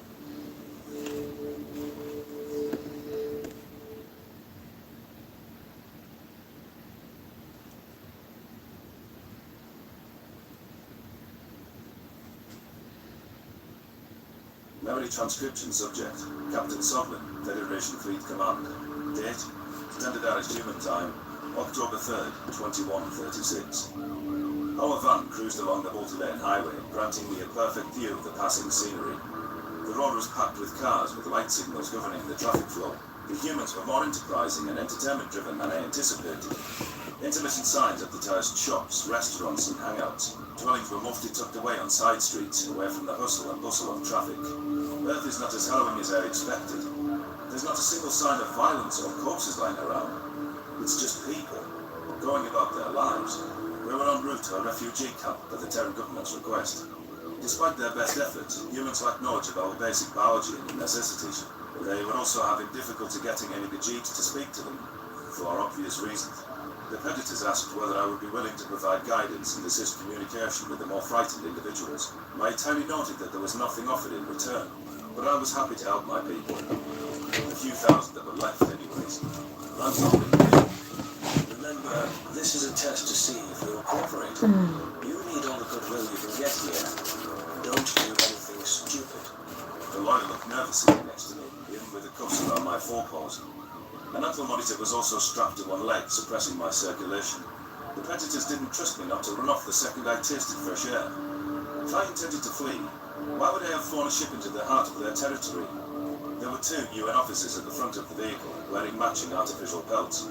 The primate's skin must be sensitive to light, with how they wore extensive garments at all times. Their eyes barely left me. The constant tracking meant my spines hadn't settled for the hours on the ground. The buildup of fear chemicals was dizzying. I coughed. Guard predators, can I say something if I think that my people are being mistreated? One of the officers named Samantha gave me a curt nod. Yes, you may. If you have any ideas for cultural elements that are missing, that's acceptable as well. The other soldier, Carlos, growled. We know nothing of your religions or customs. That old anxious habit of chewing at my claws cropped up again. The most popular deity worshipped in our systems was the Great Protector, a nature spirit that warded off predators. I never believed in such nonsense myself. Judging by how the Archer terrorized it, there was no one safeguarding our cradle. Probably shouldn't tell eligible predators that our higher power is supposed to keep their kind away. I doubt they'd let Brigitte exercise patronage to her once they discovered that. My faint curiosity wondered what sorts of beliefs the Terrans were governed by. Carlos's words implied that they did have religions, which must shape their society's morality. Perhaps their gods offered wisdom such as only killing when necessary and giving their quarry swift deaths. That could explain their prayer-like conventions on prisoners and warfare. Our van paused by a secure gate where more humans waved into a large paved area. The vehicle parked itself by a hangar bin. Okay, find some more colors. The UN soldiers stalked around. Pastels. Oh, light green if I got one. Ideas about what condition the Gajit refugees were in. What if the predators lost patience with the more faithful individuals while we were in transit? What if being around this many prey animals at once stirred the humans' appetite, even if they didn't want it to? This had to be a massive temptation. What are you waiting for, Sovlin? Samantha waved her hand impatiently. Get a move on it. Anton snaked his fingers around my wrist, steadying me as I stumbled out of the van. The predator's skin was slick and oily. The touch sent a shiver through my veins. I tried to use my surroundings to ground myself and forget about my proximity to the Terran. There were no hints of any suspicious contraptions. This appeared like the helpful facility the predators proclaimed it to be. Thousands of Gajit were milling about while humans lingered by designated assistance tents. The largest line was at a station labelled for locating loved ones. You can't have got many people off planet, I muttered. Why give them hope? Carlos crossed his arms. If we reunite a handful of friends or family, then it's worth it. The female guard shook her head in disapproval as well. She fished a yellow object out of her pocket and took down the outer skin. The soft flesh below had to be from a plant, judging by the lack of eyes, limbs, or blood. Was she offering me food? I wasn't hungry. To my bewilderment, Samantha took a bite out of the clasp of vegetation. The seed in the half-eaten object confirmed that it was a fruit, rather than any animal organ. This predator was chowing down on prey snacks, right before my eyes. I thought it might be curiosity what our food tasted like, but she seemed too bored for it to be interest. Marcel could have eaten fruit. I thought the only way to feed him was to sacrifice a crew member, I mused through the guilty bang. Stars? Are these humans even predators at all? Samantha's forward-facing eyes locked on me. Why are you looking at me like that? You eat plants? I squeaked. Anton nodded. We're omnivores, Sovlin. Humans can eat meat, but that's not the main part of our diet. Our maneuver. I struggled to pronounce the tonal words, since no equivalent existed in my language. Okay. Sorry for gawking. Maybe just show me something you want my help with. Carlos steered me toward a large dormitory, palming his chin in thought. This predator had strange green markings across his arm. Was that some sort of customary brand for males in their service? Maybe it was a way of denoting his skill count or ancestral heritage. The olive-skinned human didn't notice me studying him, which was a relief. The male guard checked that no Khajiits were watching before pointing to the far end of the bombs. See that group over there? How they seem to be protecting that chap with the bear's claws. What about it? I answered. That guy they're shielding has been unresponsive to any of our orders. Samantha chimed in. Completely ignoring us. Carlos nodded. Which isn't the issue. Lots of Khajiits haven't been very cooperative because they're afraid or otherwise. But this particular fellow, it's like everyone tries to get him away as quickly as possible. So, what? You, want me to get this one to listen to you? I can't guarantee I can do that. The predator shook his head. Just find out why they're hiding him. If he's a celebrity, a religious leader, a politician, I don't know. If he's important to you all, we can give him special treatment. The Gajit in question wasn't anyone that I recognized. If I didn't know him, it was unlikely he was famous enough that large percentages of all people would pick him out. A suspicion flickered in my mind that this one had some sort of disability. Everyone knew that predators practiced the survival of the fittest maxim of nature. The humans had ample emotions, but would they knowingly expend resources on a deficient individual? Someone with a permanent handicap wouldn't be helpful for rebuilding our species to the predatory mindset. Surely they'd want that trait wiped out of the gene pool. Humans would probably think they're doing us a favour with how limited our numbers are. They'd never understand why we nurse an individual that cannot care for themselves or can never live a normal life. Try a few more. I'll leave a couple of white ones. I growled. That'll be a nice pastel cat Nobody will picture.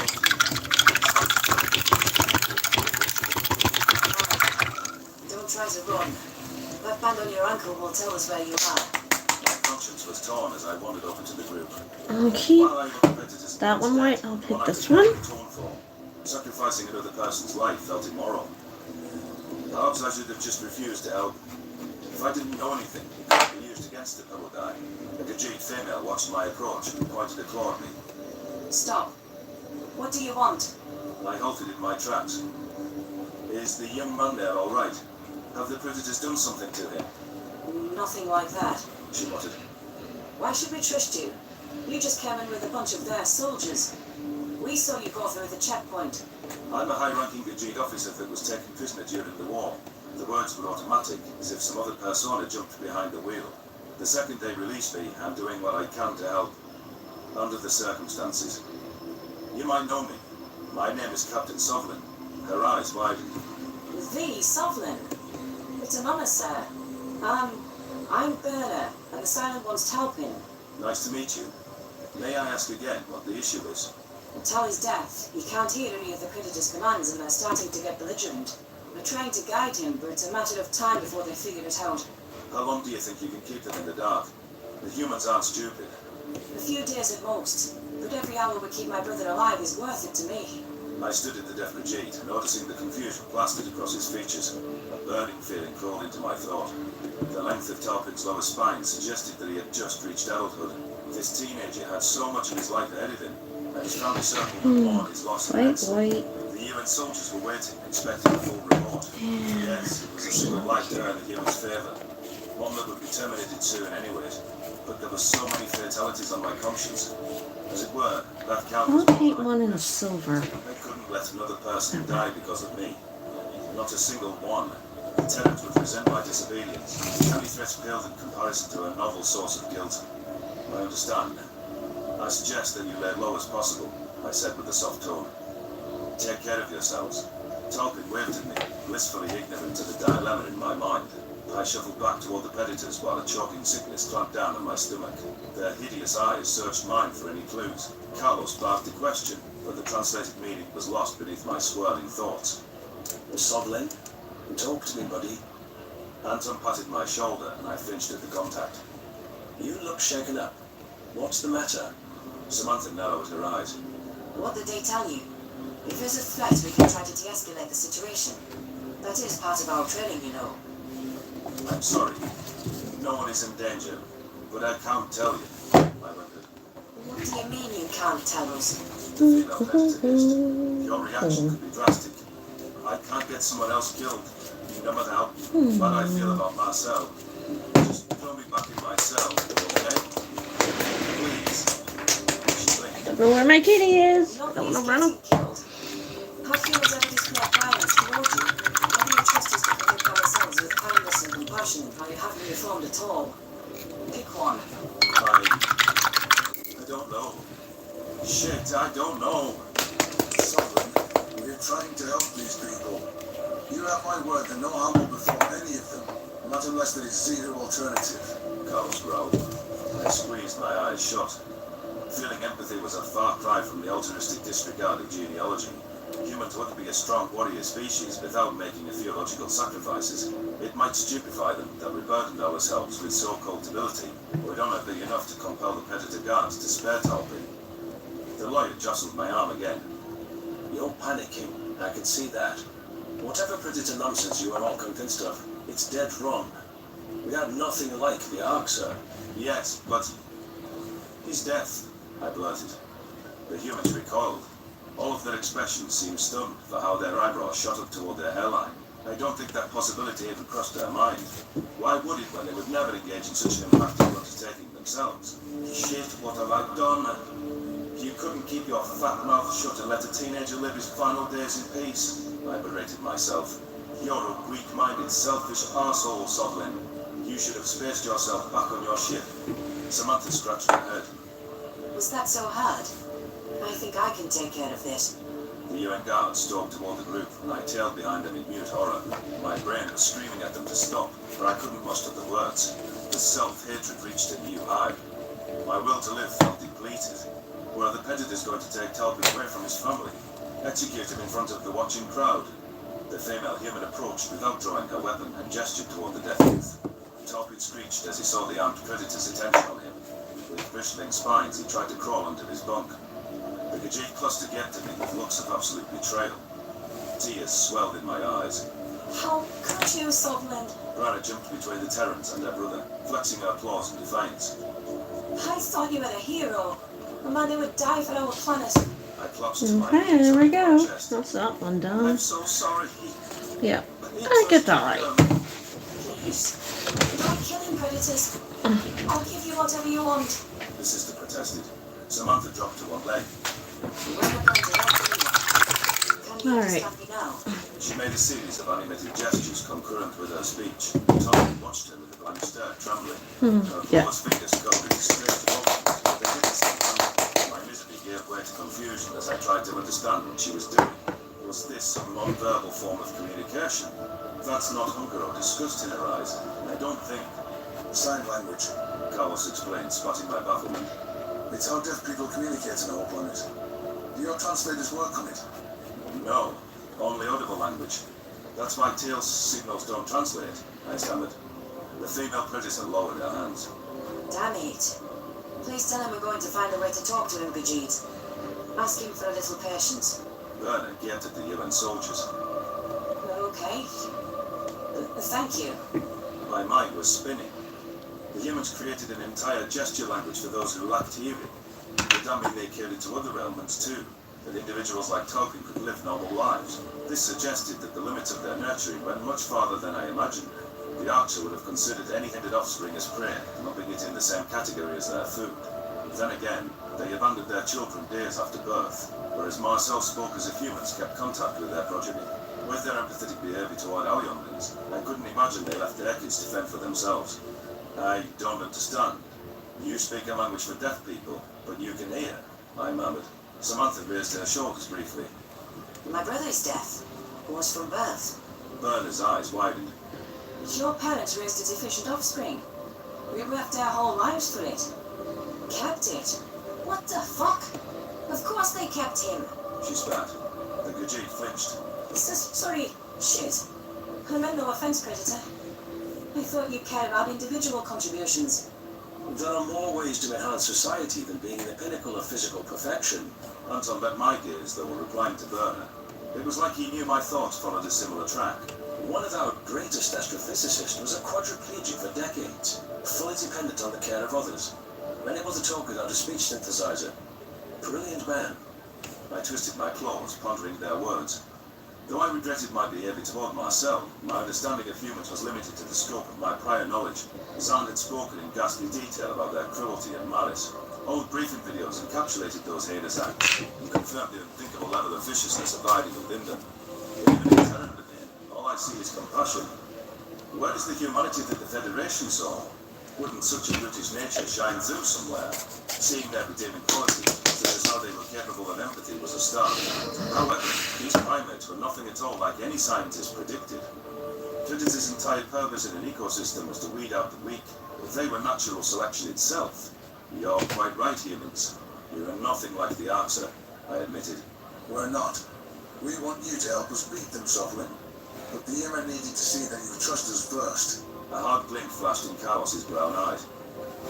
I'm satisfied that your remorse is genuine. What do you say we spend a few hours here, then we talk shop? That translated as, discussing work. Touché. We're drumming up plans to take the fight to the Archer and to bring whatever is left of your cradle back into our hands. Would you be willing to look them over? Perhaps serve alongside us? I realized that, in spite of my visceral reaction to their features, I almost liked these humans. They had a certain charisma when they articulated their lofty intentions. Our cradle would be little more than rubble now, but its symbolism counted for something. A few thousand Khajiits might have survived the bunkers, and we survived hope. The UN was giving me a chance to offset a fraction of the damage I'd caused. That wasn't the sort of offer I could pass up. There's nothing I'd like more. Count me in.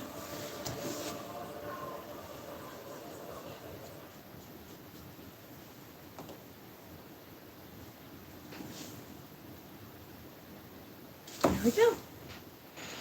First Transcription on subject. to Sonic, Venlo Space Call. Date, Standardized Human Time, October 3rd, I do 21. white text.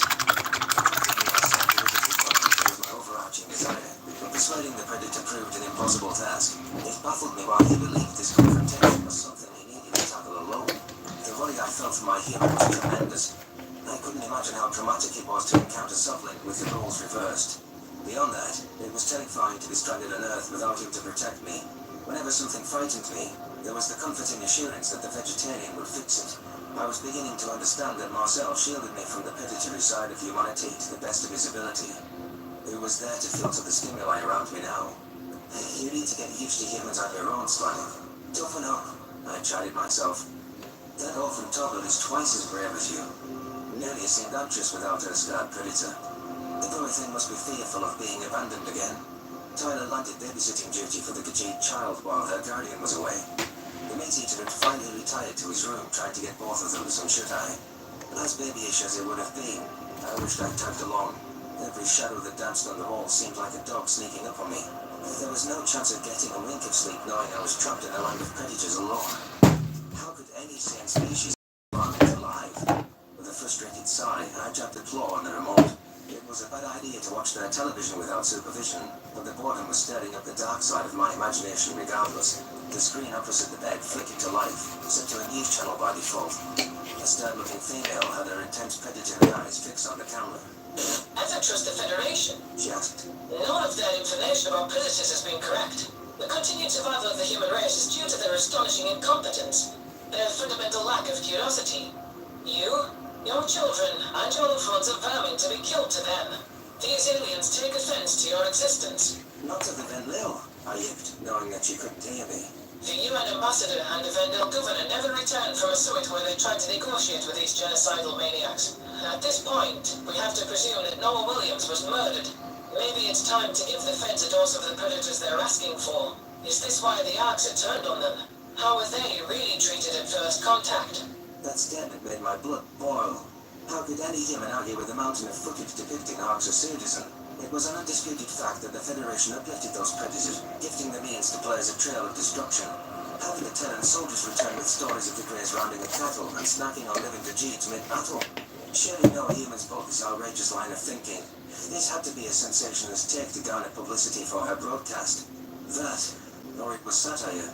I failed to see the humor, but then again, I always took a literal interpretation of things.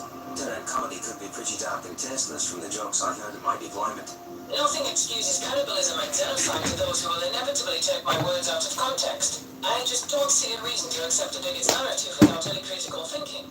Recent intelligence suggests ship movement in the Krakatl. The hotel door kicked open without warning, which startled me upright. What if it was UN security guards coming to secure my room with a dog? That creature was going to be my nightmare fuel for months. I could vividly picture it ripping off a Venil limb with the toss of its ugly head. My fear morphed to relief as I saw it was Marcel who bore an exhausted look on his face. The predator's emotions must be depleted after such a taxing journey.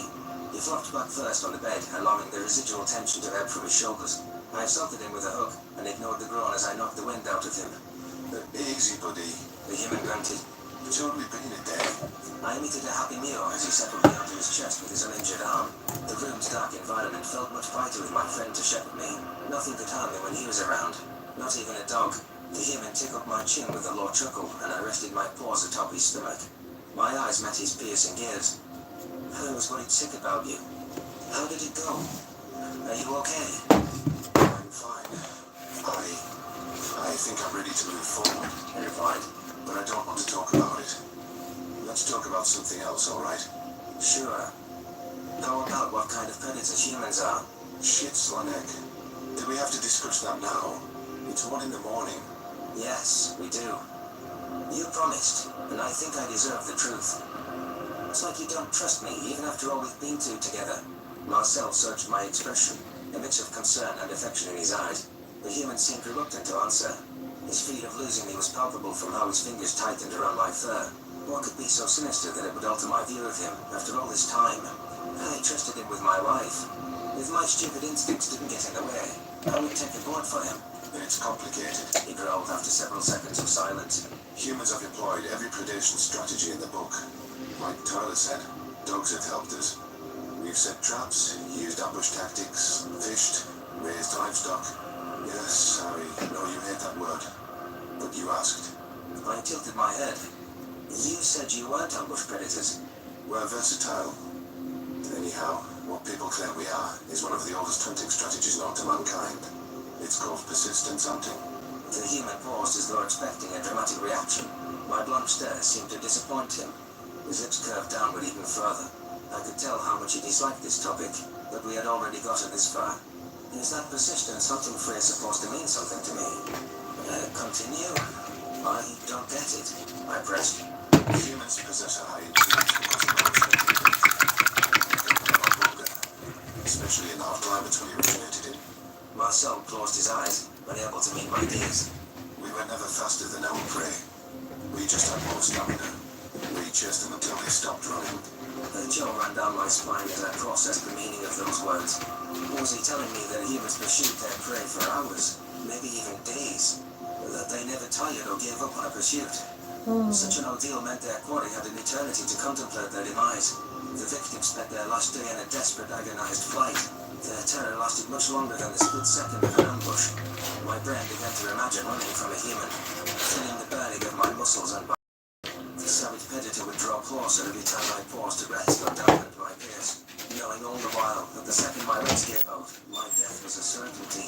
There was no hope of escape, short of confronting the hunter. What an awful way to go. Having your own body betray you and languishing in a pool of chemical exhaustion.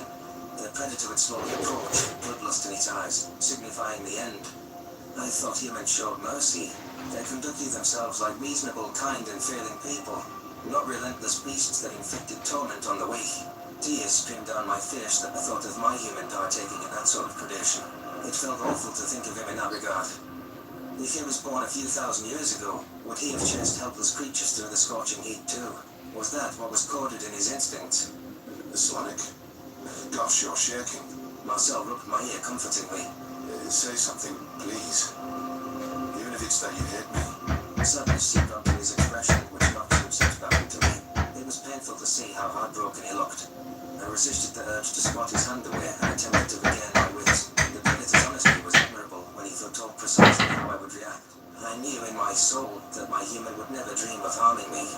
It was time to stop fixating on their heritage as much as anything predatory frightened by instinct. Humanity left their gruesome past behind and had proven themselves more than capable of empathy. My reactions were the product of a stupid, irrational phobia. I wanted to love them fully without awful thoughts creeping into my head all the time. Okay. Persistence. Got it, I stammered. The human blinked. What? I accept you for whatever you are because I care about you. No matter what. The predator clutched me tighter and restrained his own tears. It was important for Marcel to know that he didn't have to apologize for his existence. After wrestling with wretched self-doubts, my acceptance was essential for his mental welfare. Humans didn't need to alter themselves to prove they were worthy of our friendship. Thank you, He whispered. Keep it between us, please. I'll get into trouble for telling you. I flicked my ears. Okay, that is an awful form of predation which doesn't exist in our world. So I get why you avoided the subject. But Tava deserves to know. She would still stand by you, I'm certain. I hope the governor would take half knowing the fruits our roots have borne. We just do the best with what we have in our tool set. Humans are survivors. Whatever it takes, we have the resolve and the dedication. How is that encouraging in any way, Mars? Maybe it will help you realize the lengths we would go for you, however, no friends. And you'll know that we will hunt the Arxer to the ends of the universe. That there will be nowhere they can hide. We'll battle a scourge like that as long as our species survives. Marcel's argument was persuasive enough when he phrased it like that.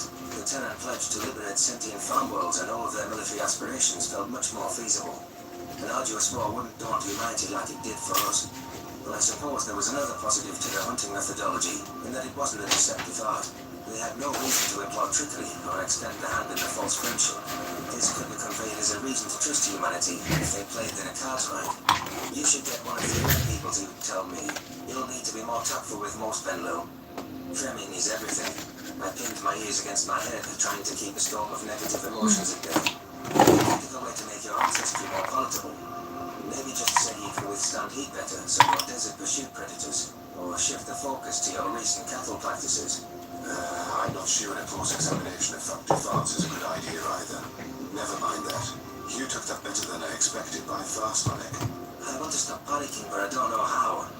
My knee-jerk reactions aren't what I really think once my brain comes around. But sometimes, usually I can't control it. You deserve a better friend. I ducked my head, feeling shame roll down my spine.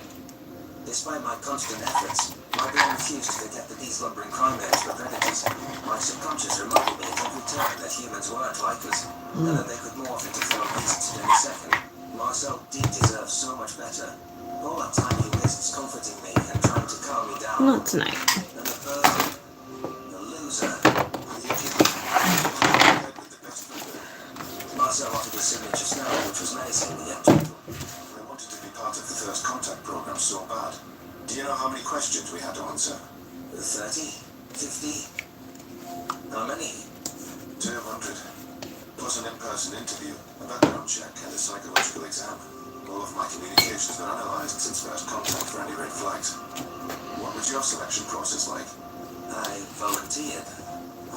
Right. I'm sure there weren't a lot of takers for your position. The red-haired human chuckled. There was no guarantee that my partner would get past seeing me. You know from the stories around the outpost that some people didn't. That was a true statement. Several Venlo fainted once in proximity of their pen pals who were taken off by the infirmary. A smaller minority abandoned the program altogether due to meeting their Terran counterparts.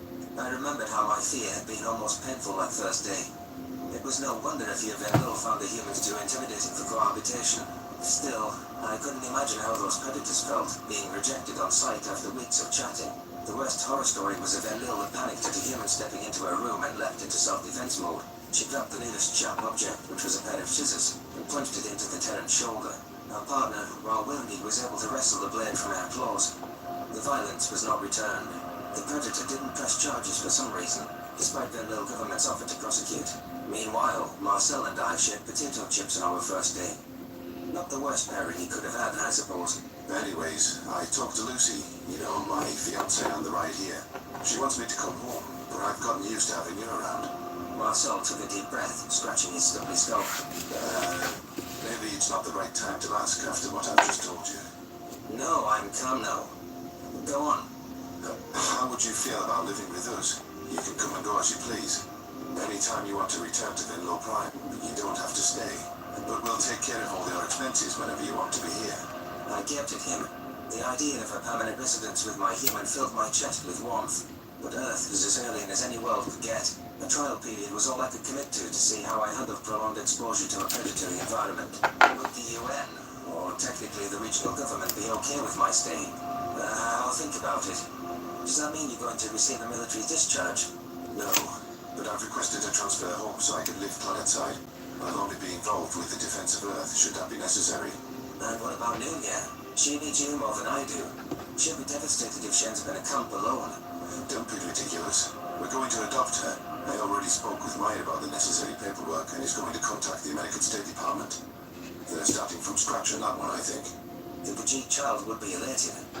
I wondered how being raised by predators would impact her development, but I knew she'd grow up in a loving environment. It was obvious the human considered her to be his own daughter and would care for her accordingly.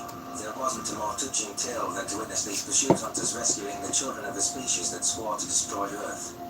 Sounds like you've got it all figured out, Mausel, I whispered. Oh, you fluffy little shit. The human glowered at me while I I can and will rescind my offer. I wagged my tail. Too late. No takebacks. My family back on Vendel Prime would say I was suicidal to accept, but But the more I thought about this proposition, the more enticing it seemed. Navigating humanity's diplomatic hurdles, helping the Predator raise a prayer child and protecting their planet from harm could be my new calling. Maybe one day, Earth would even feel like my home. And at any rate, free rent sounded pretty darn good to my ears.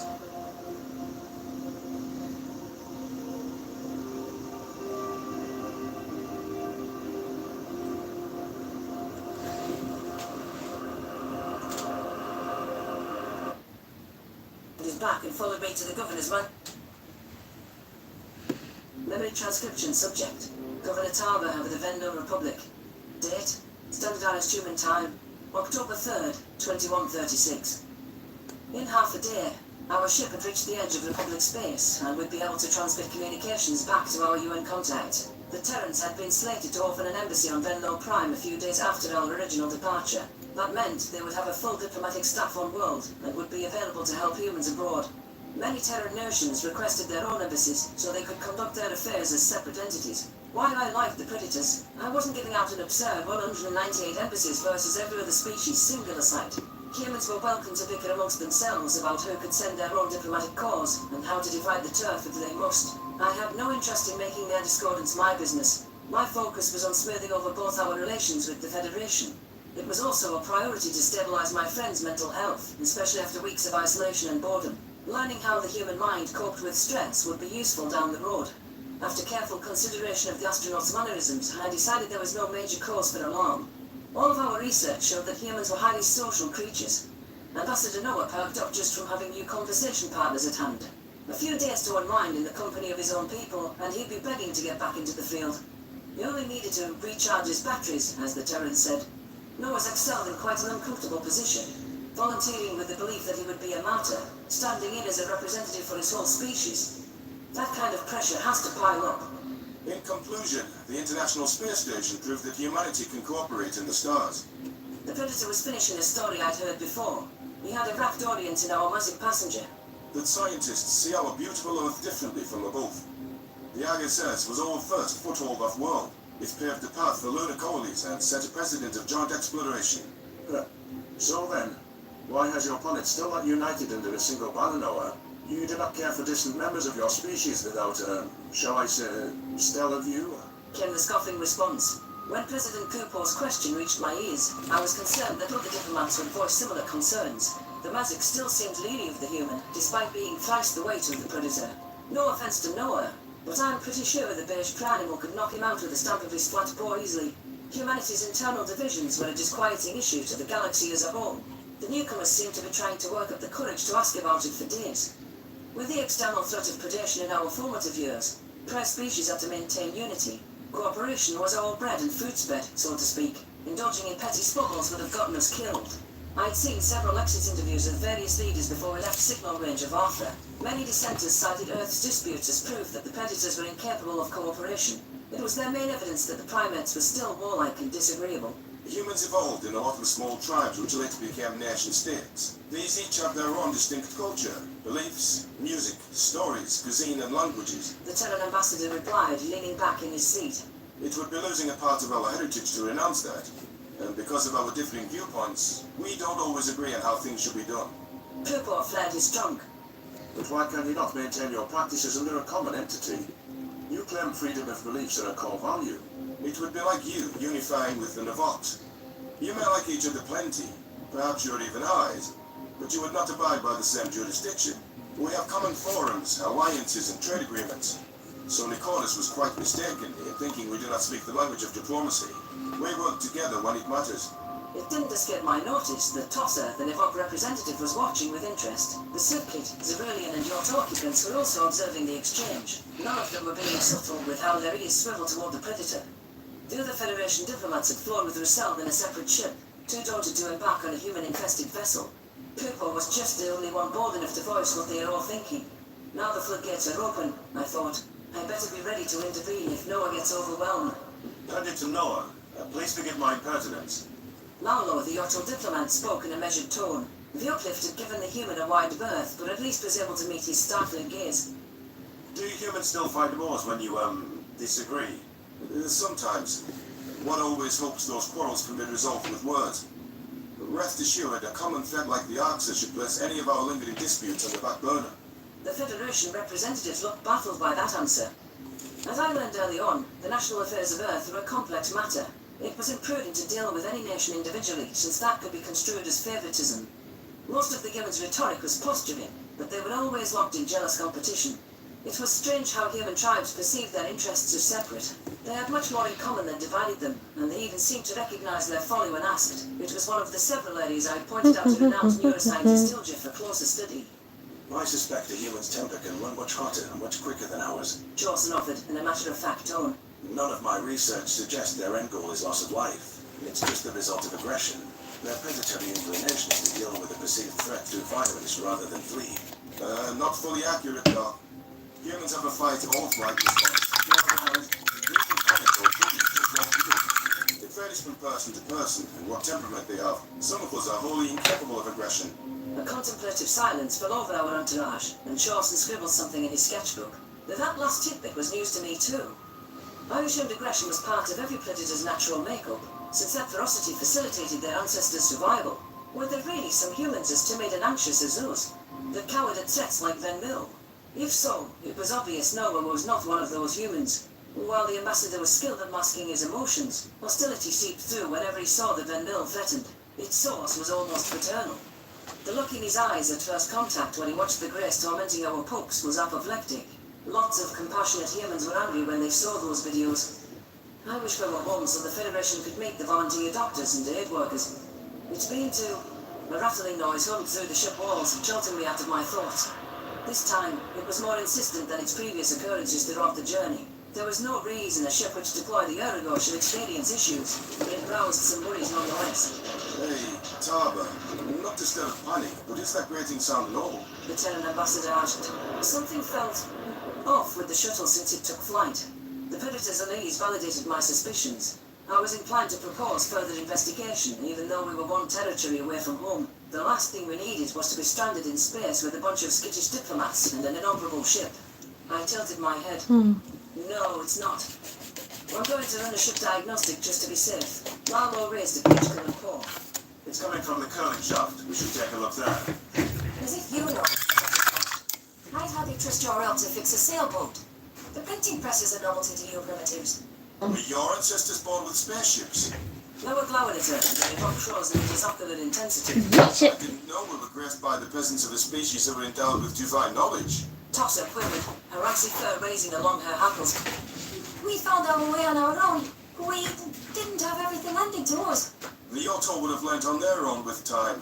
You interfered in their natural development so that they could join your war. Are you daft, Predator? The Actor don't give a green stalk about natural development. And further to you with your insensitive and tone-deaf comments. How the fuck did you become a diplomat? Paolo looked aghast at the Predator's vehement defense of his species. I think he assumed that the ambassador didn't know the Atoll's origins, but it was obvious the human had done his homework. The marsupial was likely surprised that the Terran would side with him, especially when he was accustomed to verbal beatdowns from fellow diplomats. It was apparent that Noah had lost all patience with the vitriolic rhetoric toward Luke. Tassa's condescension, singling out the Otollet every turn, rubbed my friend the wrong way. However noble his outburst, the last thing we needed was for him to alienate an influential army. The Devotch could be a crucial supplier of resources and ship back to Earth. Axeli, the circuit representative, was sobbing from the primate's raised voice. She had yet to speak a word to Noah, only introducing herself to the rest of us while he was asleep. A shouting match wasn't the way to calm her nerves either. Stop it, both of you, I hissed. Every second we spend bickering, the Arxer win. Let's be respectful to each other, all right? The human drew a shuddering breath. My apologies, Governor. I'm not the type to stand idle while someone else is mocked and bullied. It's not mockery, Predator. I'm merely stating facts. Tosser said. My name is not Predator. It's Noah. Ambassador Williams. If that's too fucking difficult, I'll settle for human. Sorry about that. Lalo muttered. The human snorted. You're fine. At least you used my name. The Nivok curled her lip. Predator is just a word, which does describe you. You're too defensive, Noah. So you can pronounce it. Fascinating. Despite my best efforts, the two of them were still at each other's throats. Whoever managed to turn relations with an Evocatorian, it couldn't involve Noah in any way. The human was so incensed by his counterpart's attitude that he hadn't noticed actually balling up into a fetal position. I believed he would have backed down if he'd realised the fright his ire had caused. Not another word. I swished my tail in frustration. Noah, you're coming with me alone, and that's not up for discussion. I'm going to run a diagnostic, and we'll see if Larlo's intuition is correct. The Terran ambassador opened his mouth to argue, but then followed my pupils toward the snivelling Sifkit. His expression softened, replaced by a worried furrow of his brow. That agitation might have undone any progress with the Mazik, too. President Kupo had inched away from the human and was trying to comfort Ashley with soothing words. The timid female was unresponsive, rocking back and forth. At least I was a brilliant friend seemed to enjoy that, I mused. Jawson was trying to be the ship's stenographer during that whole exchange. Noah lowered his gaze and strode over to me with dejection. The predator wished to glance over his shoulder, making eye contact with Largo. The marsupial mouthed his gratitude, and the Terran's posture relaxed. He gave the Ortula a slight nod of acknowledgement before shuffling into the cockpit. I hovered by the ship computer, pulling up the troubleshooting module. It would take several seconds to complete a cursory scan, which would give Noah's temper time to blow over. I hoped that nothing was amiss with the vessel. The implications of a defect would be unpleasant. I didn't scare you to death, Carver. Noah murmured. I snorted. No. I'm just trying to stop that foreign relations from imploding on week one. For the sake of argument, let's say you piss off the Devox. The Federation will parade them around, using them as proof that you can't be allies with humanity. And then we lose the undecided votes. Exactly. There is too much at stake. For all of us. A soft beep indicated that the diagnostic was complete, and we returned our attention to the computer. A holographic avatar of the shuffle zoomed into the ship's underbelly. It highlighted a long pipe in blinking red. An auto-generated note indicated that cooling fluid was leaking. The ship was right into the warp drive, so it didn't take an engineer to figure its purpose. That part of the ship was only accessible from the exterior. Fixing it would require a spacewalk. Damn My it. immediate suspicion was that someone had tampered with the vessel. Hello? Because the pipe leaked just enough that it wouldn't cause immediate alarm. Or get down in range of the Kolshian surveillance team. But who would have sabotaged us? What was their motive? It was the cooling system. The human said calmly. Stop the ship. I'll get a vac suit and try to patch her up. I flicked my ears. No. You need to stay here and keep an eye on everyone. Why? I suspect foul play. Deliberate damage. If it's one of the species on board, they could be trying to lure you off the ship. That way, they can take us all out without having to fight a predator. I need to get a better camera angle. Confusion. It was refreshing that the ambassador didn't panic at the first hint of danger. His reaction was cool and calculating. The human lacked a full understanding of the situation, and I suspected he disliked the uncertainty more than the peril. That makes zero sense. Who would do such a thing? I don't know. That's what I want to find out. If our vessel went missing in no man's land with all of humanity's allies on board, we thought we would foot the blame. He frowned. Always me, isn't it? I flicked my ears in acknowledgement. Noah shook his head in disgust. Unfortunately, humanity had no shortage of enemies within the Federation. The two of us needed to talk it over and work out anyone who could have a possible angle. Ruling out the 5 species on board was our top priority, since they would be an immediate threat. Of course, it could be someone on Russel's ship. I wonder if they run into any trouble, or if this was only targeted at the human, I thought. I don't know where to start. I slammed a paw on the console, stressed at the prospect of ship-wide interrogation. There could be any number of parties involved. Someone inside or outside our group. An ally or an enemy. How do we even begin to narrow the field? Let's start with who we think it couldn't be. Noah growled. Can we clear anyone on this ship? Someone we can account for, or are almost certain they're fine. I trust Jawson. Really? I don't know about him. He's never been unkind to you, which is saying a lot. That's exactly why he's suspicious, Carver. He's too nice. What if he's up to something? The Zerelians were the only ones to reach out before the vote. Also, as you know, we do an awful job of controlling our instincts. Jawson couldn't fake not being afraid of a predator. He pounced up to you while his head was dripping blood. The ambassador tapped his foot a few times, and a touch of relief flickered in his brown eyes. It said me the mistreatment was so commonplace with him that noble interaction triggered alarm bells in his head.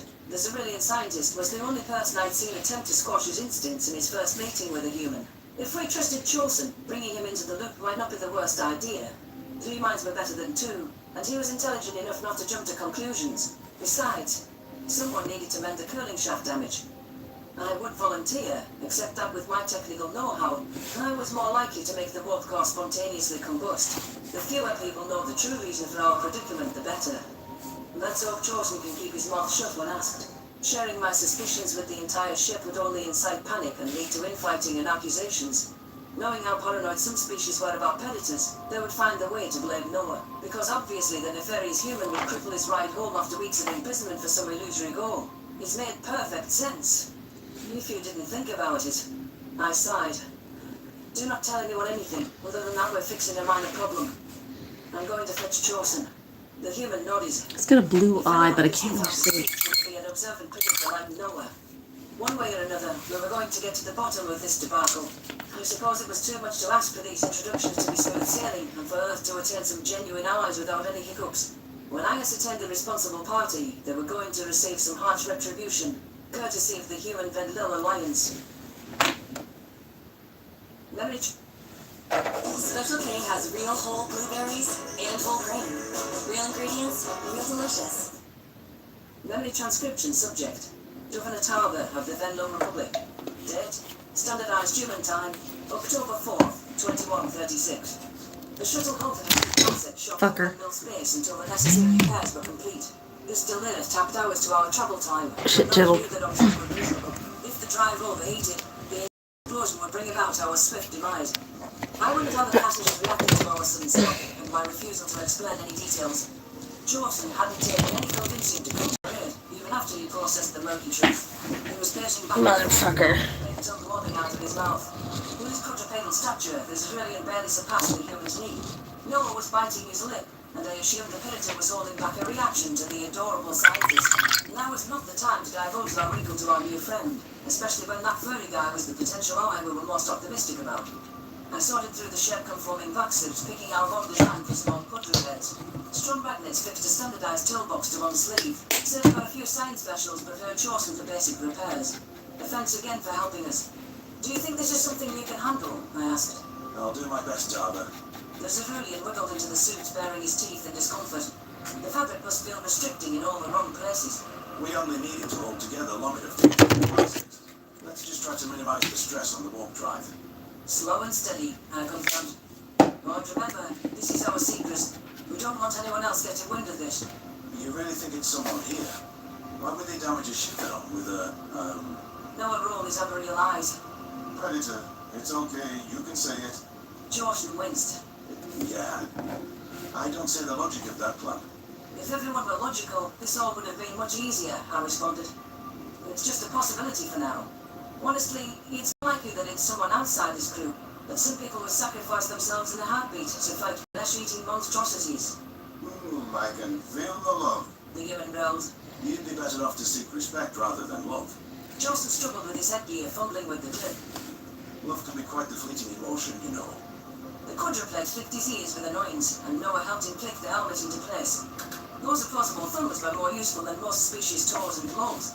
I was impressed by how fast the Terran picked up on alien non-verbal cues, given how little he had actually been told. The Cerulean gave the tether on his chest a final tug, ensuring it was fastened. He shivered into the crawl space when there was a click as the emergency yellow concealed. Left alone with me, Noah's composition dissolved. A smile tugged at his lips, and he allowed a fawning look into his gears. Oh, seeing Jordan dressed up in his those little teddy bear ears. Tarver, my heart feels real fuzzy. The ambassador declared. Amusement flamed within my sternum. No clue what a teddy bear is. I guess then we'll not keep to you anymore if we've been replaced so easily. Don't go getting all jealous on me now. Am I not allowed to think the entire galaxy is cute? You think the Arcs are cute? Damn you. You know that wasn't what I meant. You said the entire... I know what I said. And honestly, maybe baby Arcs are cute. We think pretty much any youngling is cute. Even the mean or ugly ones. You've got to be shitting me. You're really doubling down on that. I am. What are you going to do about it? A chuckle turned from my chest, picturing the predator going at baby reptilians. Probably stretching their nurturing instincts a little too far for my liking. Humans' fierce protectiveness of their offspring was something I noticed in their earliest transmissions. It would be interesting to meet a little primate. Despite their eyes, their innocence and enthusiasm looked endearing. It's wonderful that Noah and I's friendship is so easygoing and never could mess around now. He would have apologized for the implication before this trip, instead of recognizing that I was kidding. I gave the human a playful headbutt. I'm going to make us focus on potential culprits. We need to go over the list of species on board pronto. With any luck, we can clear most of them. Maybe all of them. Fine. Noah's grin dissolved and the teasing edge leapt from his intonation. Let's start with the Mazik. Even as a reluctant ally, I doubt he'll ever like me. It was tough to become sour because of the troop was ridiculed during Noah's speech with the potential of friendship. The human had attempted to brush any past incident off, filling his critical questions in our voyage with aplomb. At least the Mazik was touching on genuine topics and listening to the given responses. Still, mistrust flowed from Kupo at every turn. He stated himself that his vote stemmed from the Federation's desperation against the Axe of Omon. There was little more dangerous than a man with nothing left to lose. Not to mention that Noah's first thought was that the President was only partaking in this foray to stir up trouble. The Maziks would be my prime suspect, if it weren't for the fact that their figurehead was present in the flesh. Surely a planetary leader would send a stuntling to carry out devious plans. Why would he cause disruption to his planet's governance other than as a show of good faith? Kupo came himself, I replied. It would be like me going on a suicide mission. I wouldn't be the first candidate that Vendo proposed. Leadership is important, I suppose. That isn't a full exoneration. All right. What about the Nevox? See, I'm just picking the ones you don't like first. So what if I am? The Nevok representative put on quite the performance for the Predator. Perhaps with the belief that playing up to a division would impress him. Tossa's haughtiness had the opposite effect, though. Her ability to quarrel with Noah suggested either she was brave, or that each dislike was mutual. Predetermined hate was a fine motive to ensure human diplomacy failed. However, the Nevok government had more to gain from trade than most other species. The Tenants would be creating more ships than anyone in their rush to fortify their fleet. A lucrative defense contract could keep them sated for years.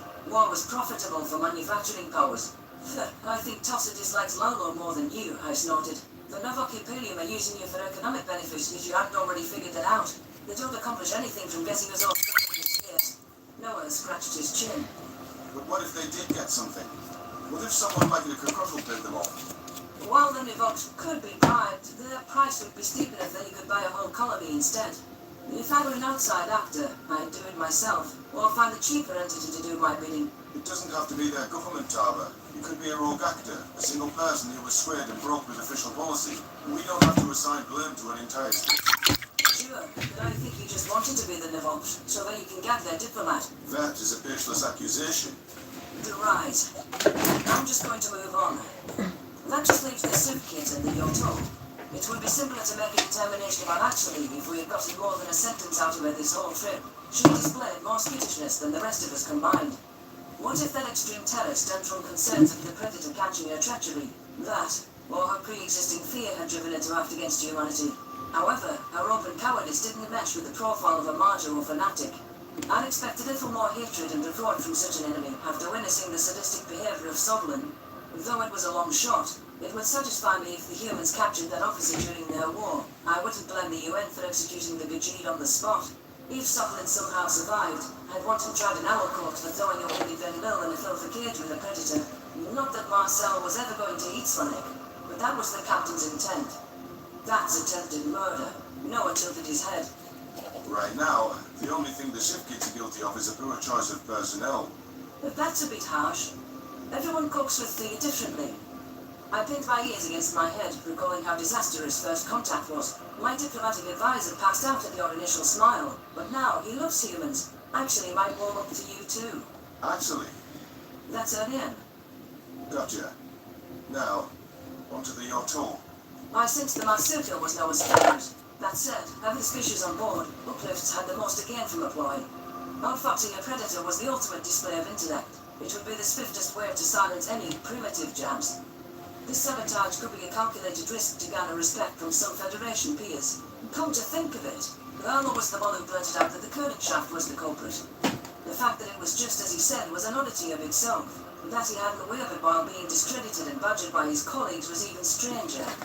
Either the Autolot familiarized himself with mechanical noise to impress the human, or he had known about the pipes' effectiveness prior. That alone is pretty incriminating. I'm surprised I didn't catch on to that sooner. The puzzling bit was why Lalo would offer that information if he was responsible. Someone who was setting up a drive explosion shouldn't want that problem rectified before he paid dividends. The Uplift might have known that a diagnostic would reveal the issue and decided to cut his losses. We could always move on to plan B. My tail drooped between my legs. How did the O'Toole know what the issue was immediately? Well, just because he's an Uplift doesn't mean he's an idiot. I didn't say that nowhere.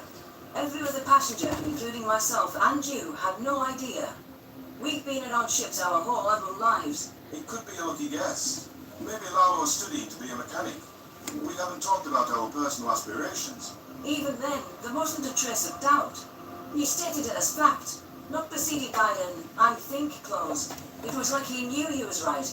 The Predator was quiet, and I sensed him replaying the exact words in his head. Noah's disappointment was obvious. Protecting the O'Toole was the most passion I'd seen from the Ambassador since his desperate plea on the Federation floor. Humanity would love to take a fledgling species under their wing and explore the galaxy together. My friend cursed and slammed his fist into a wall. The human bent over at once, clutching that hand to his stomach. His binocular eyes were narrowed to slits while his teeth were on full display. His uncontrolled breathing was animalistic, punctuated by furious grunts. Was the Terran still in control during this fit of predatory rage? My instinct shadowed my consciousness for the first time in a while. I had never seen sweet Noah like this.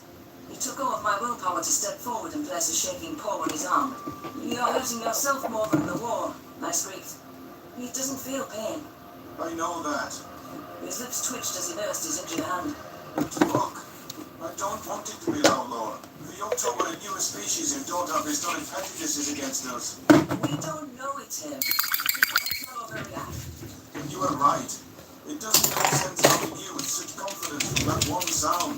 Why is the whole galaxy so unfair? Everyone is so fucking hateful. Silence was my answer, as much as I wanted to offer soothing words. I didn't know how it handled an angry human, or at what point it presented a threat to those around them. It was possible that my intended response would exacerbate the problem. Trusting Noah to calm down on his own might be best.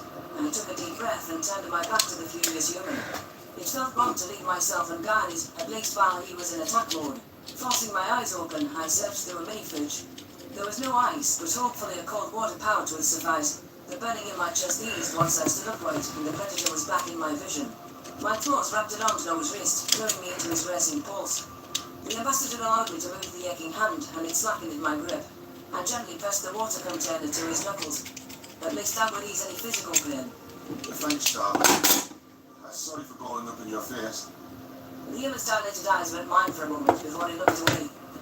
I have your support, don't I? Always, I whispered. Good. Now let's get back to the others before Kupo barges in here asking a million questions. Johnson's going to be a while. We're not going to detain Lambo, or at least interrogate him.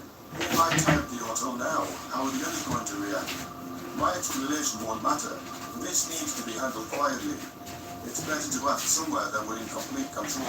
Fair point. I was pulling off to the side when we went on Vendor Prime. The Predator offers his uninjured hand, and I accepted it with an eye roll. Mischief played in his brown irises as his fingers intertwined with my clothes. One nail tickled the fur right into my claw pad, which caused me to yank my limb back. A hint of a smirk tugged at his face as the affectionate moment of solidarity was ruined. I pointed towards the control room exit. "Start walking, or I'm going to start calling you Predator Noah too." His eyebrows shot up. You wouldn't. Oh, I would. Right in front of your dear friend, Tosser. Just me. Fine. I'm going now. Noah's strides were poised and confident, a far cry from the raving beast I saw minutes ago.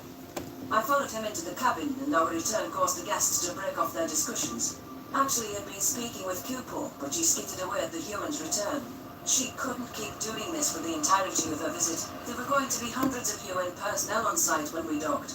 Welcome back, Ambassador Noah. Lalo yipped. Thanks. You were right about the coolant shaft. The Predator's tone was light with false cordiality, and he settled across from the marsupial. Quite clever deduction. We'll be back up and running within the next few hours, I hope. The Uplift flicked his ears in acknowledgement. Under the human's watchful eye, I trusted that the O'Toole couldn't pull off any shenanigans. We just needed to maintain a facade of normalcy for a little longer, before we could press our suspect on his involvement. Part of me hoped that our theory was wild speculation, that it could be disproved for Noah's sake. After our lengthy ordeal, both of us were beset by paranoia. I hoped this investigation wouldn't dampen the terrible reception to their new friends. If nothing else panned out, the Zerunians looked like they might be better neighbors than us. This could still be a better overall. Alright, I'm calling it a night. Thanks everyone for stopping by, and I will see you again.